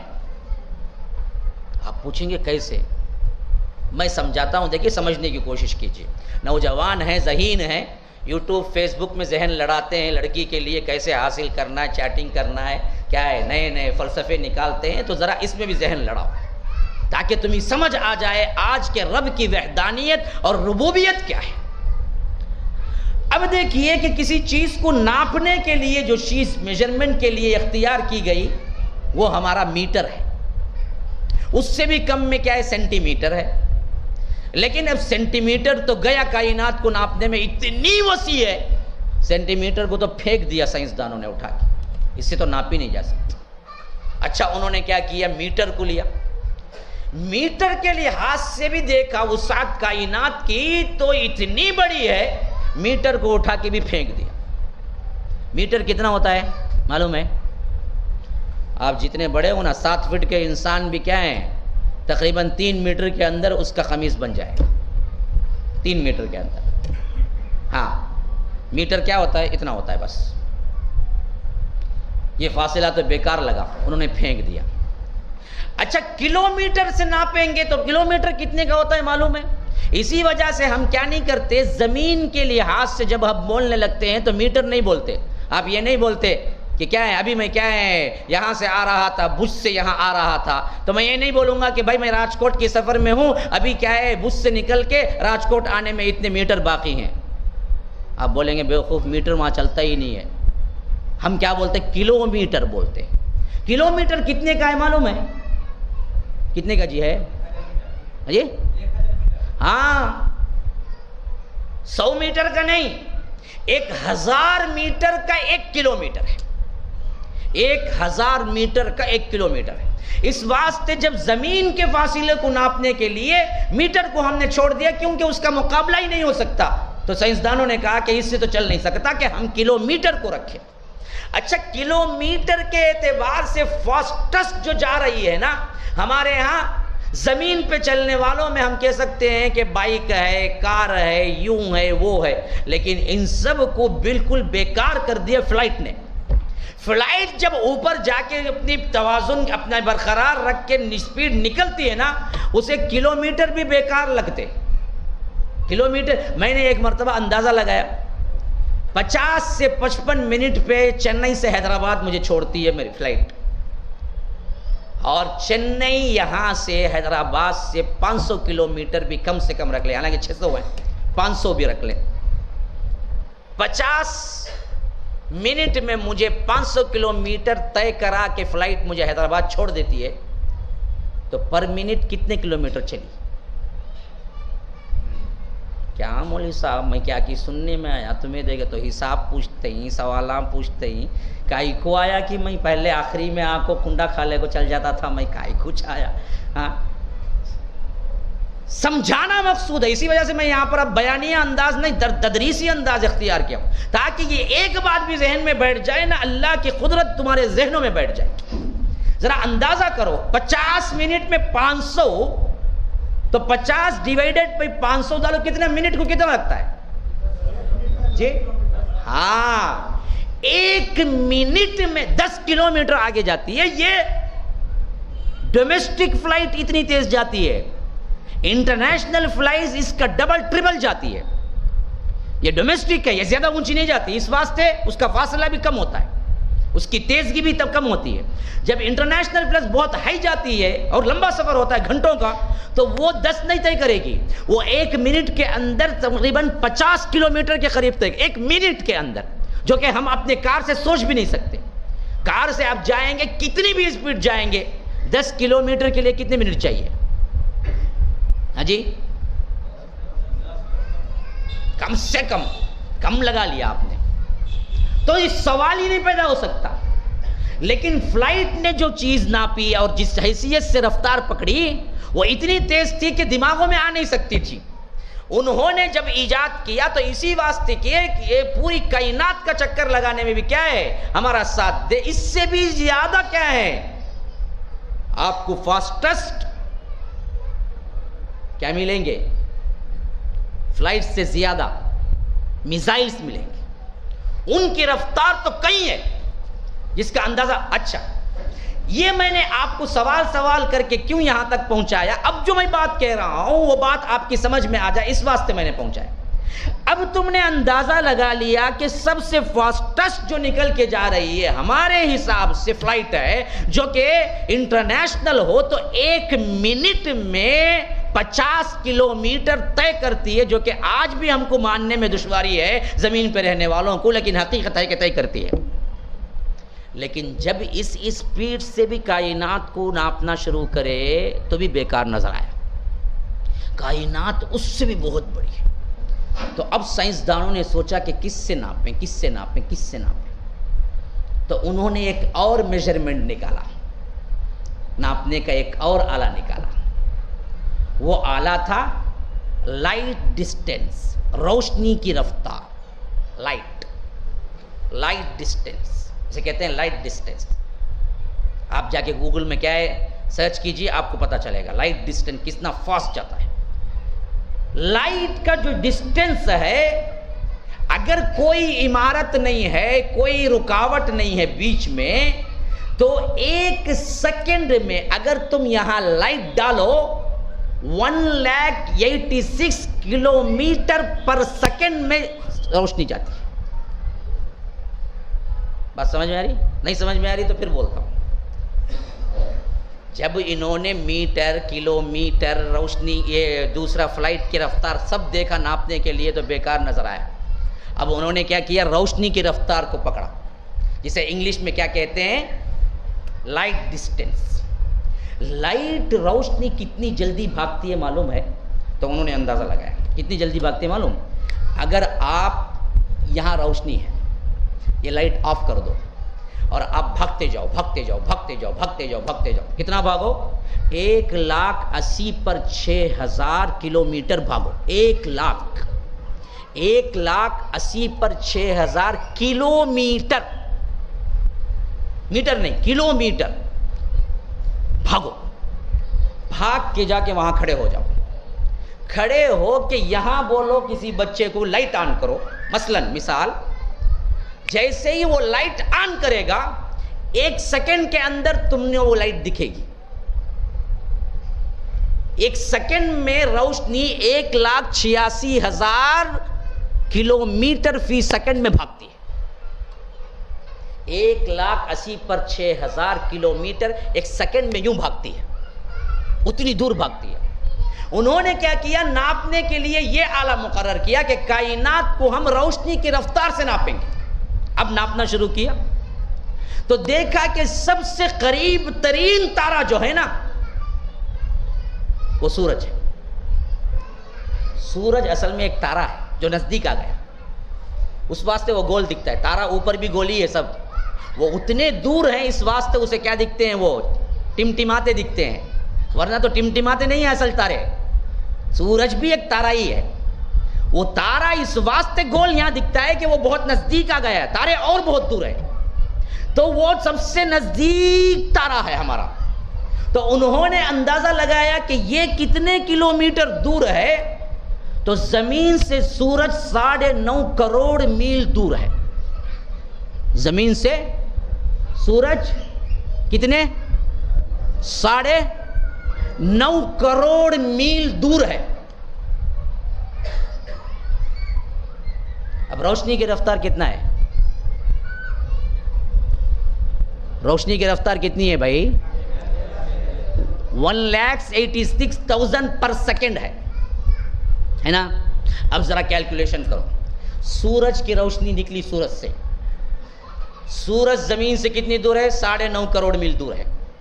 اب سورج روشنی نکلی تو روشنی کی رفتار سے چلنا شروع ہوئی، تو کتنے منٹ میں زمین پر پہنچے گی؟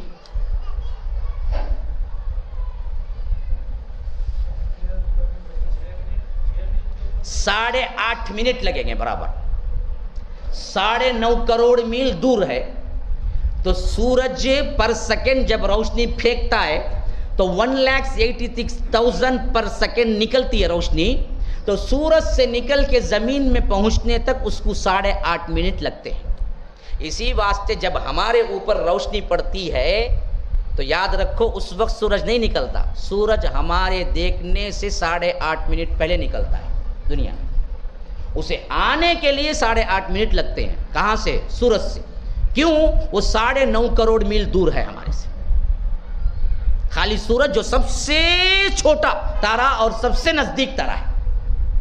اچھا اب ذرا اندازہ لگاؤ. یہ بات بھی یہ تعجب کی کچھ نہیں ہے جو میں اب کہنے جا رہا ہوں. اب جو کہنے جا رہا ہوں نا وہ اس سے زیادہ تعجب خیز ہے. جب سائنسدانوں نے کائنات کی وسعت کے لیے ماپنا شروع کیا، میجرمنٹ کرنا شروع کیا، تو عجیب بات یہ تھی کہ ایک سیکنڈ میں 1,86,000 فی میل پر سیکنڈ سورج کی روشنی یا روشنی رفتار جا رہی ہے. ایسا 1 گھنٹہ گزرا، 2 گھنٹے گزرے، 3 گھنٹے گزرے، 4 گھنٹے گزرے، 5 گھنٹے گزرے، 24 آورز گزرے تو بھی ایک طرح بھی نظر نہیں آ رہا. 1 دن گزرا تو بھی نہیں آ رہا، 2 دن گزرے تو بھی نہیں آ رہا، 1 ہفتہ گزرا تو بھی نہیں آ رہا، 1 مہینہ گزرا تو بھی نہیں آ رہا. آخر میں سائنسدانوں نے ہتھیار ڈال دیے. انہوں نے کہا کہ نہیں جی اب اس کو لائٹ ایئر کہیں. 1 روشنی کا سال، 1 روشنی کا سال، 1 روشنی کا سال گزار کے جا کے دیکھا تو بھی ایک طرح نظر نہیں آ رہا. 2 روشنی کے سال گزر گئے نہیں آ رہا، 3 گزر گئے نہیں آ رہا، 4 گزر گئے نہیں آیا، 5ویں سال میں پہلا تارا ان کو نظر آیا.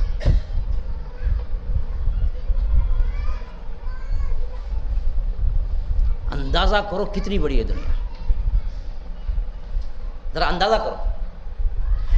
1 سیکنڈ میں 1,86,000 میل دوڑ رہی ہے روشنی. اس اسپیڈ سے روشنی جائے، کائنات کتنی بڑی ہے چیک کرنے کے لیے. یا روشنی کی رفتار سے کوئی آپ موٹر مشین بنا لو یا فلائٹ یا کچھ بھی بنا لو، اس کی رفتار پر سیکنڈ کتنی ہے؟ 1,86,000 1,86,000 کے پر سیکنڈ میں اسپیڈ جا رہی ہے. ویسا جا کے 1 دن ہوا، 2 دن ہوئے، 1 ہفتہ ہوا، 1 سال ہوا، 2 سال ہوئے، 3 سال ہوئے. اتنی اسپیڈ سے جا رہا ہے. 4 سال تک ایک طرح نہیں ہے، 5ویں سال پہلا تارا نظر آ رہا ہے. ایسے ایسے تارے ہیں جن کی روشنی ابھی تک پہنچی نہیں ہے. کائنات بن کے 5 کروڑ سال ہو گئے لیکن اتنے دور ہیں کہ ابھی آ رہی ہمارے پاس نہیں آئی. اندازہ لگا رہے ہیں؟ ذرا لگا رہے ہیں کیا؟ کچھ سمجھ میں آ رہا ہے؟ نہیں، سب اوپر سے جا رہا ہے. کیا بھائی کچھ تو بولو، اتنے لوگ ہیں. سمجھ میں بھی آ رہا ہے نہیں اوپر سے جا رہا ہے کائنات. اب دیکھو اسی وجہ سے ہم لوگوں کو اللہ نے جو جنت دینے کا وعدہ کیا ہے اس کو ہم سنتے ہیں تو ایک مذاق سا لگتا ہے. اب جب اس کائنات میں اللہ اتنے بڑے تارے بنا سکتا ہے جن کے فاصلے کروڑوں سال روشنی کی رفتار سے جا کر نہیں پکڑ سکتے، تو کیا اللہ تبارک و تعالیٰ اس دنیا سے بڑی دنیایں نہیں دے سکتا ہے ہمیں؟ اب دیکھو حدیث کیسے سمجھاتا ہوں میں تمہیں. اب اللہ کے رسول صلی اللہ علیہ وسلم نے فرمایا کہ سب سے ادنا ترین جنتی جو کہ جہنم میں اپنے گناہوں کی وجہ سے جل کے کوئلہ ہو چکا ہوگا، اللہ تعالیٰ اس کو نہر حیات میں ڈالیں گے. جنتی جسم اللہ دے گا پھر اس کو، کیونکہ جنت کا جسم بالکل الگ ہے، جہاں نہ رینٹ ہے، نہ غلاظت ہے، نہ تمہیں کیا بیت الخلا جانا، یہاں کھائے تو جانا بھگ کو نہیں جاؤ، کیا بھی نہیں، ہوا میں اڑ جاؤں گا تو کیا بھی نہیں ہوگا اسے. بادشاہ رہا تو بھی جانا جاؤ، بیٹھنا اس کی جگہ، خود کی غلاظت خود سے دھونا، دوسرے چارہ کار نہیں. میں بڑا آدمی کا تو لے لے جا اندر ایک جنے کو، اور ایک کچھ بھی نہیں کر سکتا، مجبور ہے انہیں. ہاں تو جنت کا جو جسم ہے وہ بالکل ڈیفرنٹ ہے. کھاؤ کھاؤ کھاؤ بس، نہ غلاظت نہ ٹوائلٹ، کچھ نہیں، خالی ایک ڈکار. اور وہ بھی کیا ہے؟ مشک کی خوشبو. ڈکار دیا تو کیا میں نکلیں گے؟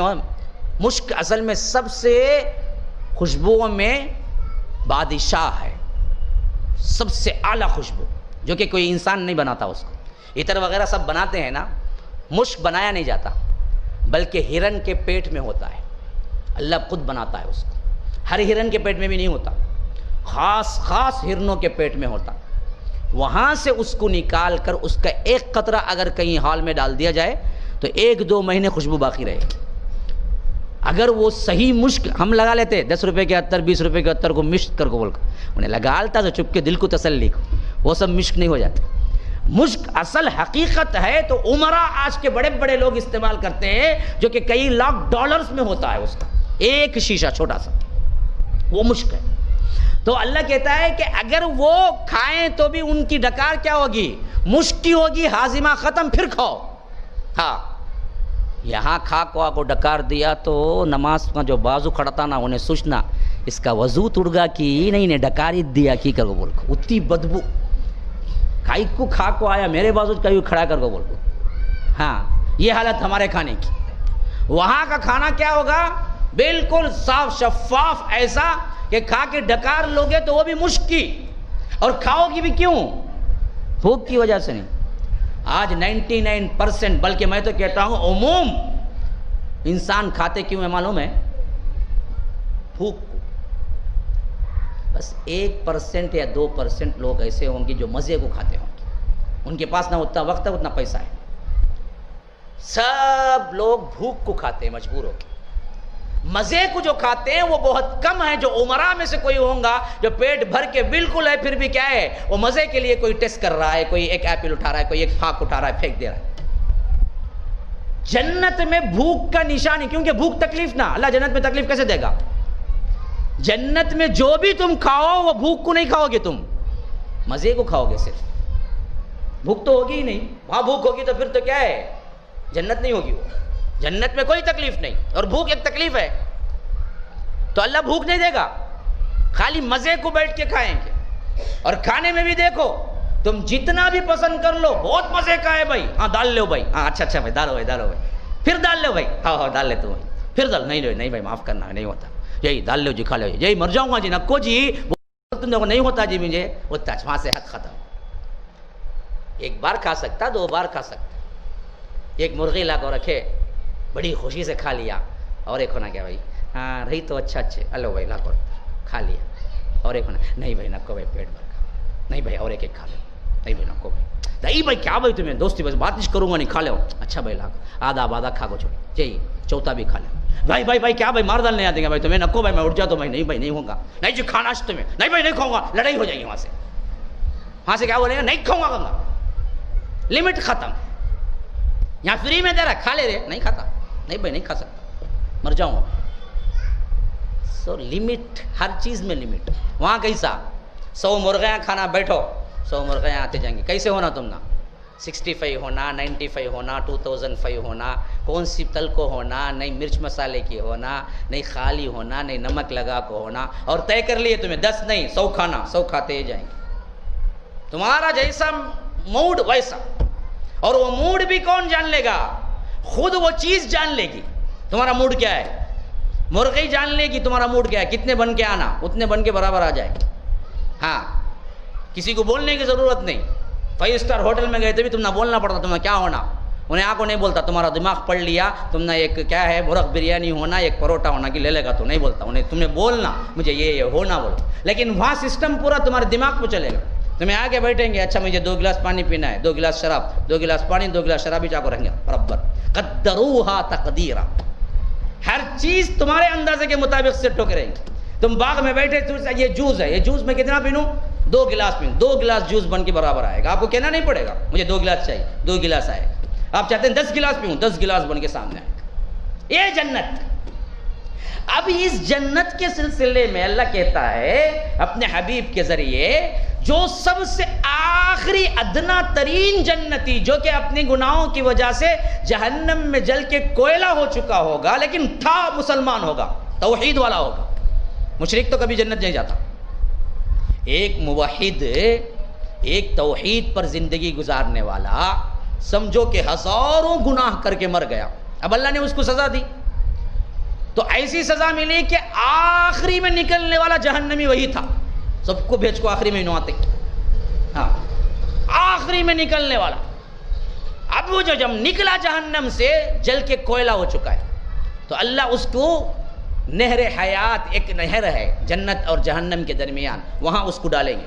حدیث میں آتا ہے کہ وہاں سے وہ ایسے ہی اگے گا جس طرح تم کیا ہے اپنے کسی بیج کو پیرتے ہو تو وہاں سے پودا نکلتا ہے، اس طرح وہ اس پانی میں سے جنت کا جسم لے کے نکلے گا، بالکل بہترین 60 فٹ کا لمبا انسان اور بالکل 7 فٹ کا چوڑا انسان، گورا چھٹا، حضرت آدم کی کیا ہے ساخت پر نکلے گا، جنت کا جسم مل جائے گا، تو اللہ تعالیٰ کہے گا کہ جا اب تجھے جنت دیتا ہوں میں، وہ بولے گا اللہ آخری میں آیا ہوں، کون سی جنت ملیں گی، سب لوگ جا کے پکڑ لیے ہوں گے ان کی جنت، مجھے جنت میں جگہ بھی ہے کیا؟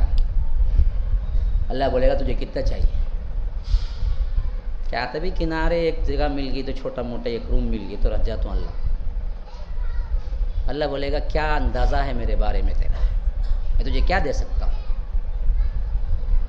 کہ اللہ جو تو دے گا اس پہ میں راضی ہوں، کیونکہ آیا تھا آخری میں ہوں، نکلا تو بڑی مہربانی، اب تو جو ملا چل جاتا ہوں اندر۔ اللہ بولے گا جا، تیرے لیے اتنی بڑی زمین ہے جتنی دنیا کی تھی، اس سے 10 گنا بڑی زمین کا مالک میں تجھے بناتا ہوں، جا۔ وہ پلٹ کے اللہ کو بولے گا اللہ تو سب کا رب العالمین ہو کہ چھوٹے سے بندے سے مذاق کرنا اچھا نہیں، تو اتنا بڑا رب العالمین، میں چھوٹا بندہ ابھی نکل کے آیا ہوں، اس واسطے مذاق کرنا اچھا نہیں، مجھے کیا ملے گا وہ بول اللہ خالی۔ اللہ بولے گا کیا میں دینے پہ قادر نہیں ہوں؟ تجھے معلوم نہیں ہے؟ تو یہ سوال کر سکتا ہے تو میں اب تجھے 1 نہیں 2 نہیں، تو جو زمین پہ رہتا تھا اس زمین سے 15 گنا بڑی زمین تجھے دیتا ہوں، جا اس کا تو مالک ہے۔ ایک ادنا ترین جنتی کو جو کہ دوزخ میں سب سے آخری نکلے گا، اس کو رب کتنا دے گا؟ 15 گنا بڑی زمین دے، بڑی زمین پوری زمین اتنی 15 گنا بڑی زمین دے گا، تو اعلیٰ جنت الفردوس میں جانے والے جنتیوں کو کیا ملے گا پھر؟ اندازہ کرو۔ جب ہم یہ حدیث پڑھتے ہیں تو ہمیں کیا لگتا ہے کہ خواب و خیال کی باتیں ہیں، ایسے کیسے جی ہوں گا؟ ایسے ہی ہوں گا۔ اگر سمجھ نہیں آ رہی تو کائنات کا مطالعہ کرو۔ کائنات میں ایسا ہے کہ اس زمین کے کروڑ زمینیں ایک سورج میں جا سکتے ہیں، اور یہ سورج جتنا بڑا ہے اس سے ہزاروں لاکھوں گنا بڑا تارا ہے۔ ایک ایک تارے میں جو چھوٹے چھوٹے تارے ہیں وہ اتنے بڑے ہیں کہ کروڑوں سورج اس کے اندر جا سکتے ہیں، کروڑوں سورج۔ اور ہم اپنی آنکھ سے نارمل وقت میں 5000 تارے آسمان پہ دیکھ سکتے ہیں، 5000 تارے، بغیر دوربین کے، بغیر مائکروسکوپ کے 5000 تارے۔ اب ذرا اندازہ لگاؤ، ایک تارے میں لاکھوں کروڑوں سورج داخل ہو سکتے ہیں اور 5000 تارے اوپر ہیں، تو کتنی بڑی دنیا ہے، یہ کائنات ہے۔ یہ خالی ہم اپنے آنکھ سے دوربین سے دیکھیں گے تو 5 کروڑ تارے، اور سائنسدان کہتے ہیں کہ وہ بھی کم، پتہ نہیں کتنے تارے ہیں۔ ہاں، اسی لیے اللہ کے رسول صلی اللہ علیہ وسلم نے بڑی پیاری حدیث کی۔ اب سمجھو یہ اس حدیث کو بھی۔ اللہ کے رسول صلی اللہ علیہ وسلم نے فرمایا کہ میں حوض کوثر پہ پانی پلانے کے لیے آؤں گا تو میری امت کے لوگوں کو میں پلاؤں گا۔ اللہ کے رسول صلی اللہ علیہ وسلم سے صحابہ نے کہا کہ اللہ کے رسول، جب حوض کوثر صرف ہماری امت یعنی آپ کی امت کے لیے خاص ہے تو آپ کیسے پہچانیں گے؟ دوسری امتوں کے لیے حوض کوثر نہیں ہے، صرف امت محمدیہ کی شان ہے حوض کوثر، جس کا پانی پی لینے کے بعد 50,000 سال کے دن میں آپ کو کیا نہیں لگے گا؟ پیاس نہیں لگے گی، کیونکہ وہ ایک دن 50,000 سال کا ہے۔ پورے 50,000 سال کے دن میں آپ کو پھر پیاس نہیں لگے گی، وہ ایسا پانی ہوگا۔ تو صحابہ نے پوچھا اللہ کے رسول آپ کیسے اندازہ لگائیں گے کہ آپ کیا ہیں؟ آپ کا امتی ہے۔ اللہ کے رسول صلی اللہ علیہ وسلم نے کہا کہ میں اس سے اندازہ لگاؤں گا کہ میرے امتی کے وضو کے اعضاء چمک رہے ہوں گے، اس سے میں اندازہ لگا لوں گا کہ یہ میرا امتی ہے۔ اب ذرا اللہ کے لیے بتلاؤ، جو نہ وضو کرتے ہیں، جو نہ نماز پڑھتے ہیں، کیسے پھر پہچانے جائیں گے؟ کیسے ان کو کیا ہے؟ حوض کوثر کا پانی ملے گا۔ جو نماز پڑھتا ہے، جو وضو کرتا ہے، اسی کو تو اللہ کے رسول پہچانیں گے، اس کے اعضاء جو چمک رہے ہوں گے۔ اسی وجہ سے حدیث میں آتا ہے کہ جو وضو کے تمہارے اعضاء ہیں وہ قیامت کے دن چمکیں گے، جو اپنی چمک کو بڑھانا چاہے بڑھا لے۔ مطلب کیا؟ یہاں تک تو فرض ہے کوہنی تک ہاتھ دھونا، لیکن تم یہاں تک دھونا شروع کر دو تو تمہارے وضو کے اعضاء قیامت کے دن یہاں تک چمکے گی۔ ٹخنے تک تو دھونا فرض ہے پاؤں، لیکن تم پنڈلی تک دھویا کرو تو پنڈلی تک چمکیں گے۔ حضرت علی کے بارے میں آتا ہے کہ حضرت علی جب وضو کرتے تھے تو قمیص نکال کے رکھ دیتے تھے، اور اپنے ہاتھ کو دھوتے تھے یہاں تک دھوتے تھے، اپنے پیر کو دھوتے تھے تو پنڈلی تک دھوتے تھے، تاکہ کل قیامت کے دن چمکے تو کیا ہے، اس لیول پر چمکے۔ ہم کیا کرتے الٹا، پوری استین جھکلے کو چرتی، وہاں سے کیا کرتا خالی یوں ذرا دھو، ادھر دھو لے کو، ادھر دھو لے کو، یوں یوں یوں مار لے کو، کیا کہتے سر کا مسا کرتا کہتے کیا ایسا ایسا ایسا ایسا۔ کون بھی سکھایا تجھے سر کا مسا ایسا ایسا مار لے کو؟ پورا ہاتھ سکا، کہنی سکی، ایڑی سوکھی، آتا نماز پڑھتا، وضو ہی نہیں کیا نماز کیسے ہوگی؟ ہاں، بال برابر بھی کینی کے اندر کے لیول کا کوئی حصہ سوکھا رہے گا، بال برابر بھی، اس کا وضو نہیں ہوتا. خالی وضو نہیں ہوتا نہیں، بلکہ عذاب ملتا. اللہ کے رسول صلی اللہ علیہ وسلم ایک فوج میں جا رہے تھے، جب وہاں پڑاؤ ہوا صحابہ جلدی جلدی میں وضو کرنے لگے تو ایک صحابی سے اعلان کروایا، جاؤ جا کے کہو لوگوں کو، اے لوگوں سنو، ویل للعقاب من النار، ویل للعقاب من النار، وضو کرنے میں جلدی کر کے ایڑیوں کو سوکھے جو رکھ لیتے ہیں ان کو عذاب کی خوشخبری ہے، عذاب ہے، ان کو جہنم کا آگ ہے، ان کو جہنم کی آگ ہے. وضو جو صحیح نہیں کرتے ان کو جہنم کی آگ ہے. ویل للعقاب من النار، جو ایڑیوں کو سوکھا رکھ لیتے ہیں ان کے لیے آگ کا عذاب ہے، اعلان کرو. اس واسطے دھونا ہے تو مسلمانوں ہمیشہ یاد رکھو، پورا پاؤں لے جا کے دھو. ایسا سامنے سے کیا نہیں کر لینا، پنجے پہ پانی نہیں ڈال لینا، بلکہ ایڑی پکڑ کے باقاعدہ طور پر نل کے نیچے رکھنا کہ ایڑی کا پورا حصہ کیا ہے آپ کو پانی میں تربتر ہو جائے. وہاں تک تو دھونا ہی ضروری ہے، اس کے اوپر تم دھو گے تو وہ کیا ہے اور زیادہ ثواب. تو اللہ کے رسول صلی اللہ علیہ وسلم نے فرمایا کہ جب میں امتیوں کو پانی پلاؤں گا، تو صحابہ نے پوچھا اللہ کے رسول کتنے امتی ہے، کیسے بڑے بڑے کیا ہیں لوگ آئیں گے، تعداد کیا ہوگی، تو کتنوں کو آپ پلائیں گے؟ اللہ کے رسول صلی اللہ علیہ وسلم نے کہا کہ میرے حوض کے اوپر جو پیالے رکھے ہوں گے ان کی تعداد ستاروں کی تعداد کے برابر ہے. کیا حدیث ہے، کہاں سے کہاں آج سمجھ آ رہی ہے اللہ کے رسول نے یہ کیوں کہا. ہاں، اس طرح ستاروں کی تعداد ہے، اللہ مجھے اتنے پیالے دے گا، میں ان پیالوں سے اپنی امت کو پلاتا جاؤں گا. تو آج کہہ رہے ہیں کہ ستاروں کی کوئی تعداد نہیں، کوئی اندازہ نہیں لگایا، تو اللہ کے رسول کی امت کا بھی کوئی اندازہ نہیں، پیالوں کا بھی کوئی اندازہ نہیں، حتیٰ کہ پوری جنت میں اللہ کے رسول کے امتی ہی امتی ہوں گے. حتیٰ کہ اللہ کے رسول نے فرمایا کہ مجھے امید ہے کہ اہل جنت میں آدھے تم ہوگے، آدھے. بقیہ آدھوں میں حضرت آدم سے لے کر حضرت عیسیٰ تک جتنے لوگ آئے، 1,24,000 پیغمبر کے امتیں، آدھی جنت. صرف امت محمدیہ آدھی جنت. اللہ ہم سب کو اس میں شامل فرما دے. یہ سب احادیث کب سمجھ میں آ رہی ہیں؟ دیکھو تو یہ تارے جو ہیں، ایک ایک تارہ اتنا بڑا ہے، اور یہ تارے کیا ہیں، کروڑوں کی تعداد میں اوپر فضا میں ہیں.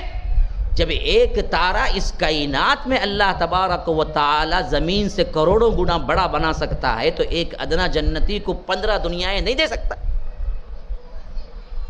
تو اعلیٰ جنتی کو کتنا بڑا ہوگا. ہاں، اسی لیے اللہ تبارک و تعالی سورہ دہر میں کہتا ہے ہر جنتی اپنے ملک کا بادشاہ ہوگا. خالی چھوٹا موٹا گھر فلیٹ والا نہیں ہوگا. چھوٹا ایک فلیٹ لے لیا تو ہنکیاں کیا نہیں، زمین پہ ٹکتے نہیں، کیا کہتے فلیٹ کا اونر کہتے انہیں، کتا وہ 4 کمرے کا. اور اس سے بدتر حالت بامبے وغیرہ میں گئے تو آپ دیکھیں گے، ایک روم، اوپر ایک جنا، نیچے ایک جنا، اس کے نیچے ایک جنا، 4-5 جنے کتنے 100 فٹ کے روم میں رہتے اور بڑے خوش رہتے. بڑا گھر بول کو بلا جاتا. میں سمجھا ایک مرتبہ بڑا گھر پرواہ نہیں، بڑا گھر کا تو کیا بولتا کہ دیکھے تو بڑا گھر کر کو بولے تو 2 روم ہی. بامبے میں زمین کی ویسی قیمت. ہاں، بڑے بڑے لوگ بھی وہاں پر کیا ایک روم میں جیتے، بامبے میں ویسی قیمت ہو. ہاں، بامبے میں کسی کے پاس محل ہے بولے تو انہیں بہت بڑا پیسے والا آج کا. یہ حالت ہے. جبکہ اللہ جو دینے کا وعدہ کیا ہے، کوئی جنتی ایک بادشاہ سے کم نہیں ہوگا. یعنی وہ ملکن کبیرہ، کہا کہ ایک ایک کی بادشاہت اتنی بڑی ہوگی کہ وہ اپنی بادشاہت کا چکر لگا کے آنے کے لیے اس کے 1000 سال ہو جائیں گے. خالی اپنی زمین اپنا باغ دیکھ کو آنے کے واسطے. وہ بھی کائے میں جائے گا، بجلی کی رفتار سے جائے گا. ہاں، وہاں کوئی گھوڑا اور یہ ہوگا کیا، اگر ہوگا بھی تو گھوڑا اڑنے والا گھوڑا ہوگا جو اللہ تبارک و تعالیٰ دے گا. ہر جنتی اپنے ملک کا بادشاہ ہوگا، اور اس کی مملکت اتنی بڑی ہوگی کہ اس کو پھر کے دیکھنے کے لیے ایک وقت چاہیے. اور اس کے علاوہ اس کے غلام، اس کے خدام، اس کے کام والے، وہ الگ، اس کی ایک فوج ہوگی الگ سے. اس کے علاوہ حوریں، اس کے علاوہ خاص حوریں، 2 حوریں تو اللہ الگ دے گا. ہاں، 2 جنتیں. وَلِمَنْ خَافَ مَقَامَ رَبِّهِ جَنَّتَانِ. ہر ایک جنتی کو جو ڈرنے اللہ سے خوف کھاتا رہا, زندگی گزارتا, اس کو 2 جنت. مفسرین کہتے ہیں 2 جنتوں کا مطلب ایک جنت پورے سونے کی, ایک جنت پوری چاندی کی, گلاس چاندی کا, دیوار چاندی کی, چھت چاندی کا, بیڈ چاندی کا, دروازے چاندی کے, اور ایک سونے کے. پھر اس کے لیے 2 حوریں. ہاں اللہ کہتا ہے وَزَوَّجْنَاهُمْ بِحُورٍ عِينٍ, ہم خود بیاہ کر کے رکھیں گے. یہاں کہتا ہے زنا سے رکو, یہاں منمانی مت کرو. وہاں کہتا ہے کہ ہم خود کر کے رکھیں گے جی تمہیں. ہاں اس کے علاوہ الگ الگ 70 حوریں تمہارے لیے ملیں گی, اور اس میں ایک حور ایسی کہ اللہ کے رسول صلی اللہ علیہ وسلم نے کہا کہ اگر وہ اپنا چہرہ ڈال دے اس دنیا میں, سورج کی روشنی بجھ جائے گی اس کی روشنی سے. ہاں اب یہ لائٹ جل رہی ہے 500 وولٹ شاید رہے گی, اب اس کے سامنے کیا ہے, 0 بلب جلاؤ, دکھیں گی نہیں دکھیں گی. ہاں بعینہ ہی اسی طرح سورج کی روشنی کے مقابلے میں ایک حور کے چہرے کی روشنی اللہ اتنی دیا ہے کہ اللہ کے رسول کہتے ہیں کہ اگر وہ جھانک لے اس دنیا میں تو سورج کی روشنی مان پڑ جائے. ہاں اتنی گوری, ایسی جسامت کی کہ اللہ کے رسول نے کہا کہ ایک ایک حور 70 قسم کا 70 رنگ کا لباس پہنے گی, 70 رنگ کا, پھر بھی اتنی گوری ہوگی کہ اس کے گوشت کے اندر کا گودا نظر آئے گا 70 پردوں میں سے. یہ سب سن کو معلوم ہوتا ہے کیا اللہ کیا رکھا ہے. خالی جنت ایک تصور نہیں ہے میرے بھائیو, ایک اعلیٰ ترین زندگی ہے جس کا کوئی مقابلہ ہی نہیں کر سکتا. اب بعض لوگ جب حوروں کا کہتے ہیں نا جی, پوچھتے ہیں کہ ہم نہ کیا ملیں گے, کیونکہ خواتین بیٹھی ہوئی سن رہی ہیں اس سوال کو بھی. کیا ہے, بہت سے زیادہ لوگ کیا ہیں خلفشار میں مبتلا ہے کہ اللہ نے مردوں کے لیے تو حور کا جگہ جگہ ذکر کیا ہے, لیکن عورتوں کے لیے کیا ملے گا کہیں ذکر نہیں آیا ہے نا. کیا ہم کو کچھ نہیں ملے گا کیا؟ نہیں. یاد رکھو, کوئی بھی پاکیزہ تر عورت شوہروں کو رکھنا پسند نہیں کرتی.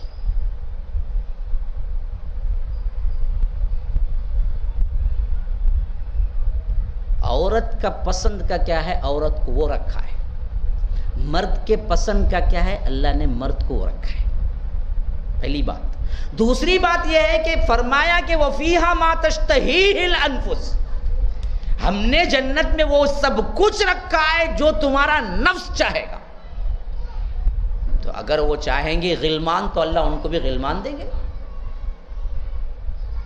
جیسے ہم کو حور ملیں گے ویسے ان کو غلمان ملیں گے, اور غلمان کا ذکر آیا ہے قرآن میں. لیکن ان کو بار بار کیوں نہیں بتایا گیا کہ جیسے ہم کو بتایا گیا حور ملیں گے حور ملیں گے؟ تو اصل میں ایک عورت اپنے نفس کے اعتبار سے کبھی نہیں چاہتی کہ اس کے 10-15 مرد رہیں. یہ اور بات ہے کہ رنڈی ہے, اور بات ہے کہ کیا زناکار ہے, اور بات ہے کہ کیا بدکار ہے, وہ سوچیں. یہ خاندانی اور اپنے آپ میں صحیح عورت کبھی نہیں سوچتی, خواہ وہ کوئی بھی درہم کی ماننے والی ہو. اسے سب سے زیادہ بیوٹی کیا ہے معلوم؟ لوگ اس کو دیکھیں تو بے ہوش ہو کے گر جائیں, اتنی خوبصورت ہو. ہاں انہیں چلی تو انہیں پاؤں پڑ جانا کہتے ہیں. ہاں اس میں خوش عورت کبھی بھی. عورت کی سب سے بڑی خوشی کیا ہے؟ خوبصورتی. اتنی خوبصورتی کہ پاگل ہو جائیں لوگ دیکھیں تو. اس واسطے نہ سب کرتے, ناچتے دوڑتے بھاگتے, کالی پیلی کو گوری بنا کو لاتے ٹی وی میں, کائی کو دیوانہ بننا بول کچھ. ورنہ تو تمہیں اصل دے گا تو وہ ایکٹر کو جس کے پیچھے تمہیں ہاتھ کاٹ لیے پاؤں کاٹ لیے تھک ڈلیں گے. پانچ انہیں ویسی رہتی کالی پیلی, اسے بناتے بٹھا کو, ہاں یہ لگا کو وہ لگا کو قیمہ لگا کو لے کے آ کو کھڑاتے, دیکھ با اوپر سے دیکھ لے, انہیں دیکھ لے کو دیوانہ ہو جاتا. اس کے بعد اندر دیکھا تو تھک ڈلے گا. ہاں تجھے گھر میں جو عورت ملی ہے, جو بیوی ملی ہے, وہ اس سے زیادہ خوبصورت ہے اللہ کے فضل سے. اللہ والوں اور قرآن والوں اور قرآن پڑھنے والوں پر جو اللہ نے کیا خوبصورتی رکھی ہے, وہ ان طرح کے زناروں اور ان طرح کے کیا ہیں بےہودہ لوگوں کے لیے اللہ نے وہ نور نہیں رکھا ہے. ہم پاگل ہوتے ہیں اصل میں. تو غرض کہ میں بیان کر رہا تھا, عورت کی اصل صفت یہ ہے کہ خوبصورتی ایسی ہو کہ لوگ پاگل بن جائیں. ہاں اس کا ذکر اللہ کر رہا ہے. اسی وجہ سے ام سلمہ رضی اللہ عنہ نے پوچھا کہ اللہ کے رسول, حور خوبصورت ہوگی یا حور سے بہتر وہ عورت جو جنت جائے گی عبادت کے ذریعے؟ تو اللہ کے رسول صلی اللہ علیہ وسلم نے کہا کہ حور سے 70 گنا زیادہ خوبصورت جنتی عورت ہوگی، ان کو وہ ملے گا جو وہ چاہتے ہیں۔ ہاں، خوبصورتی کا اعلیٰ معیار ہوگا۔ ایک حور کا یہ معاملہ ہے کہ وہ جھانک دے تو سورج مان پڑ جائے، لیکن ایک جنتی عورت اس حور کے مقابلے میں کئی ہزار گنا زیادہ کیا خوبصورت ترین ہوگی۔ اور بتایا اللہ کے رسول نے یہ کیوں کہا کہ حور اللہ کے کن سے پیدا ہوئی ہے۔ اللہ نے کہا کہ ہو جا تو ہو گئی حور، لیکن یہ جنتی عورت اپنے عمل سے جنت ہو گئی ہے تو اللہ ان کا درجہ بلند کر دیتا ہے۔ ہاں، ان کی اسی وجہ سے کیا ہے، میں نے وہ واقعہ کل بھی سنایا تھا شاید کہیں، کہ مذاق اس میں بھی اللہ کے رسول نے کبھی جھوٹ نہیں بولا ہے۔ تو ایک بڑھیا نے اللہ کے رسول سے سوال کیا کہ اللہ کے رسول میں جنت جاؤں گی یا میرے لیے دعا کیجیے میں جنت چلی جاؤں؟ تو اللہ کے رسول نے کہا کہ بوڑھی جنت میں نہیں جاتی، وہ روتی پیٹتی چلی گئی۔ تو اللہ کے رسول صلی اللہ علیہ وسلم نے بلایا، کہا کہ دیکھو میرا مطلب یہ تھا کہ کوئی بھی عورت بوڑھی نہیں جائے گی، جوان ہو کے جائے گی۔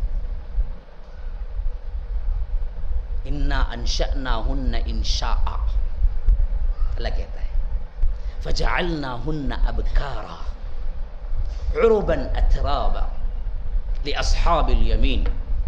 سیدھے ہاتھ والے کون ہیں؟ سیدھے ہاتھ والے جنت میں جانے والے لوگ۔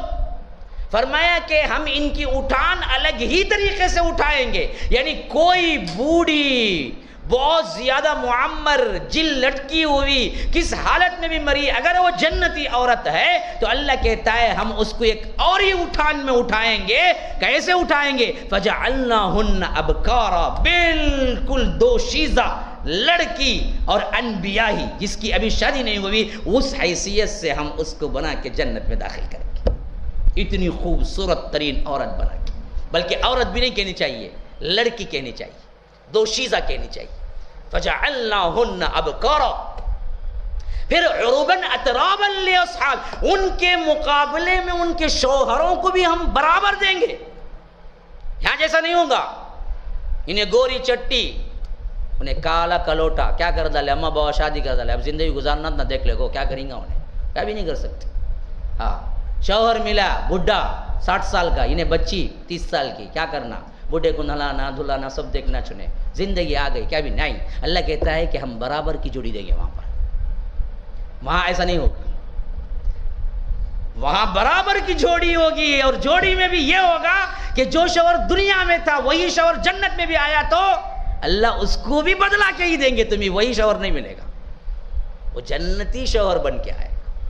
اب بعض لوگ سوچیں یہاں چیز کا کھانا کھائے، اس کے مارا کھائے، پھر وہاں بھی جاؤ کھانا کیا، ہمیں چاہیں گے تو ملے گا، نہیں چاہیں گے تو دوسرے مل جائے۔ وَفِيهَا مَا تَشْتَهِيهِ الْأَنفُسُ، ہاں سب جاگ رہے ہیں، مسکرا رہے ہیں، نیند نہیں آ رہی ہے۔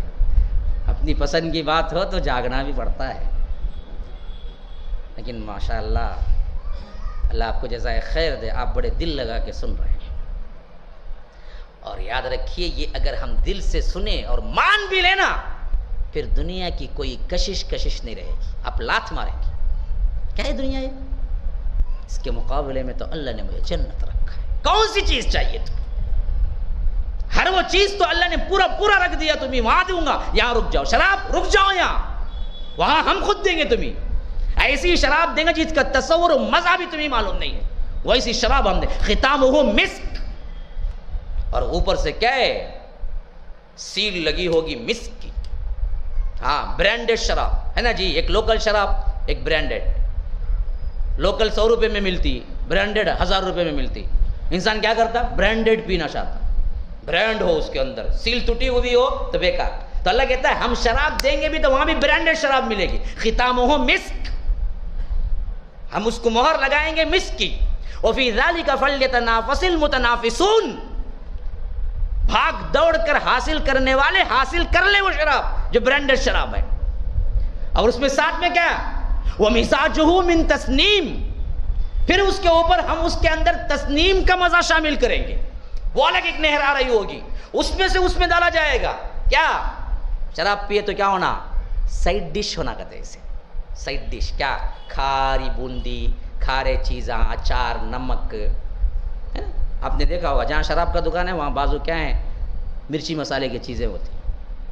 تو اللہ کہتا ہے کہ یہاں نہ لو، وہاں ہم سائڈ ڈش دیں گے تسنیم کی. وَمِزَاجُهُ مِن تسنیم، تسنیم کی نہر سے ایک اور شراب آ رہی ہوگی، اس شراب کے قطرے اس شراب میں ہم ملائیں گے تو اس کا نشہ اور دوبارہ ہو جائے گا.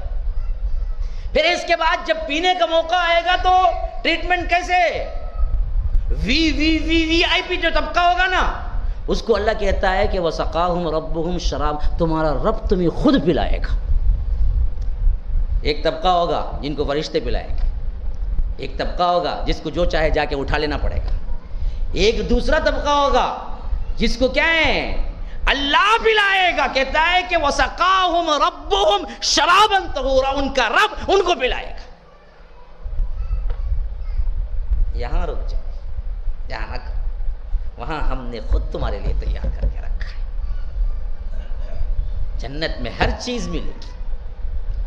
سد مولانا بولنے کو کہتے جنت میں ہر چیز ملیں گی، صبر کرو. ایک تھا نا، بولا کہتے مولوی صاحب ہر چیز ملیں گی کیا؟ مولوی صاحب ہاں بھائی ملیں گی ہر چیز. تو سگریٹ ملیں گا کیا مولوی صاحب؟ پوچھ رہے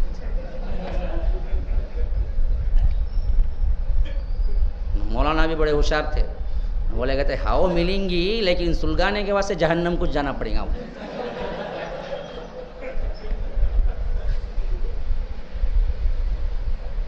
تو یہ جنت ہے. دنیا کائنات کو سمجھنے سے ہی سمجھ میں آ رہا ہے کہ جنت حقیقی ہے. تب ہمیں پتہ چلتا ہے کہ ہمارا رب العالمین کس قدرت کا مالک ہے. پھر اس سوچ کو جب تم عبادت میں لاؤ گے تو تب احساس ہوگا. جب تم اپنی پیشانی کو کیا ہے زمین پہ رگڑو گے تو تب اندر سے دعا اٹھے گی، یا رب کس کے سامنے میں سجدہ کر رہا ہوں، میں کہاں تو کہاں. ایسے قدرت والے رب کو کبھی ضرورت پڑے گی کسی ولی کی، کسی مددگار کی، کسی مشیر کی، کسی وزیر کی؟ ہاں کیا ضرورت ہے؟ وہ بے نیاز ہے، اللہ الصمد ہے. اسے کس کی ضرورت کیا ہے؟ او بھائی میں بچے دیتے دیتے تھک گیا، اب نہیں ہوتا، جاؤ خادر ولی کے درگاہ کو جاؤ، وہاں مانگ لے، انہوں دے ڈالیں گے، ان کو دے ڈالا. ایسا کبھی ہوگا کیا؟ جاؤ عبد القادر جیلانی کے مزار پہ جا کے مانگ لو، وہاں مل جاتا. کیوں جی ضرورت ہے اسے دینے کی؟ وہ کن فیکون کا مالک ہے، خالق کائنات ہے.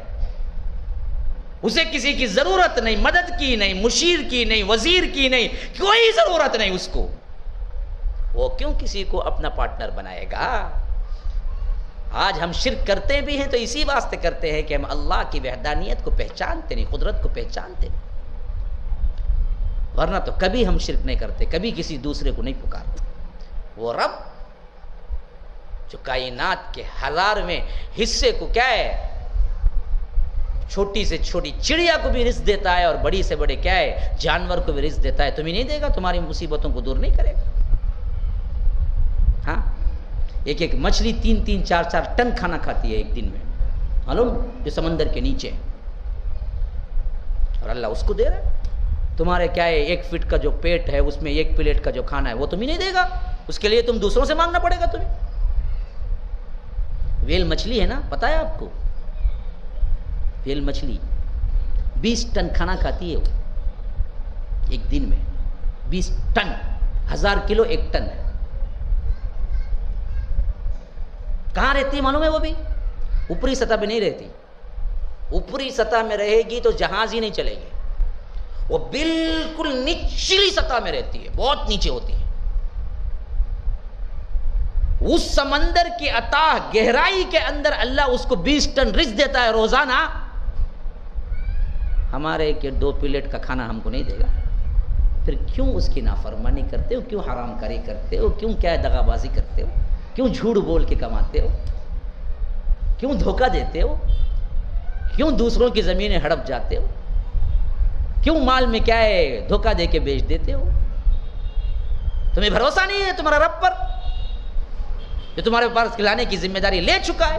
وَمَا مِن دَابَّةٍ إِلَّا عَلَى اللَّهِ رِزْقُهَا، اللہ کی ذمہ داری ہے کہ وہ تمہیں کھلائے. تو وہ کیسے تمہیں نہ کھلائے گا؟ میں جب اس ویش مچھلی کے بارے میں سرچ کیا تو حیران رہ گیا. ہاں جس کو ہم شارک اور ویل بولتے ہیں نا، اس مچھلی کی عجیب خاصیت ہے. ہاں اس کی غذا اللہ نے کیا رکھی ہے پتہ ہے؟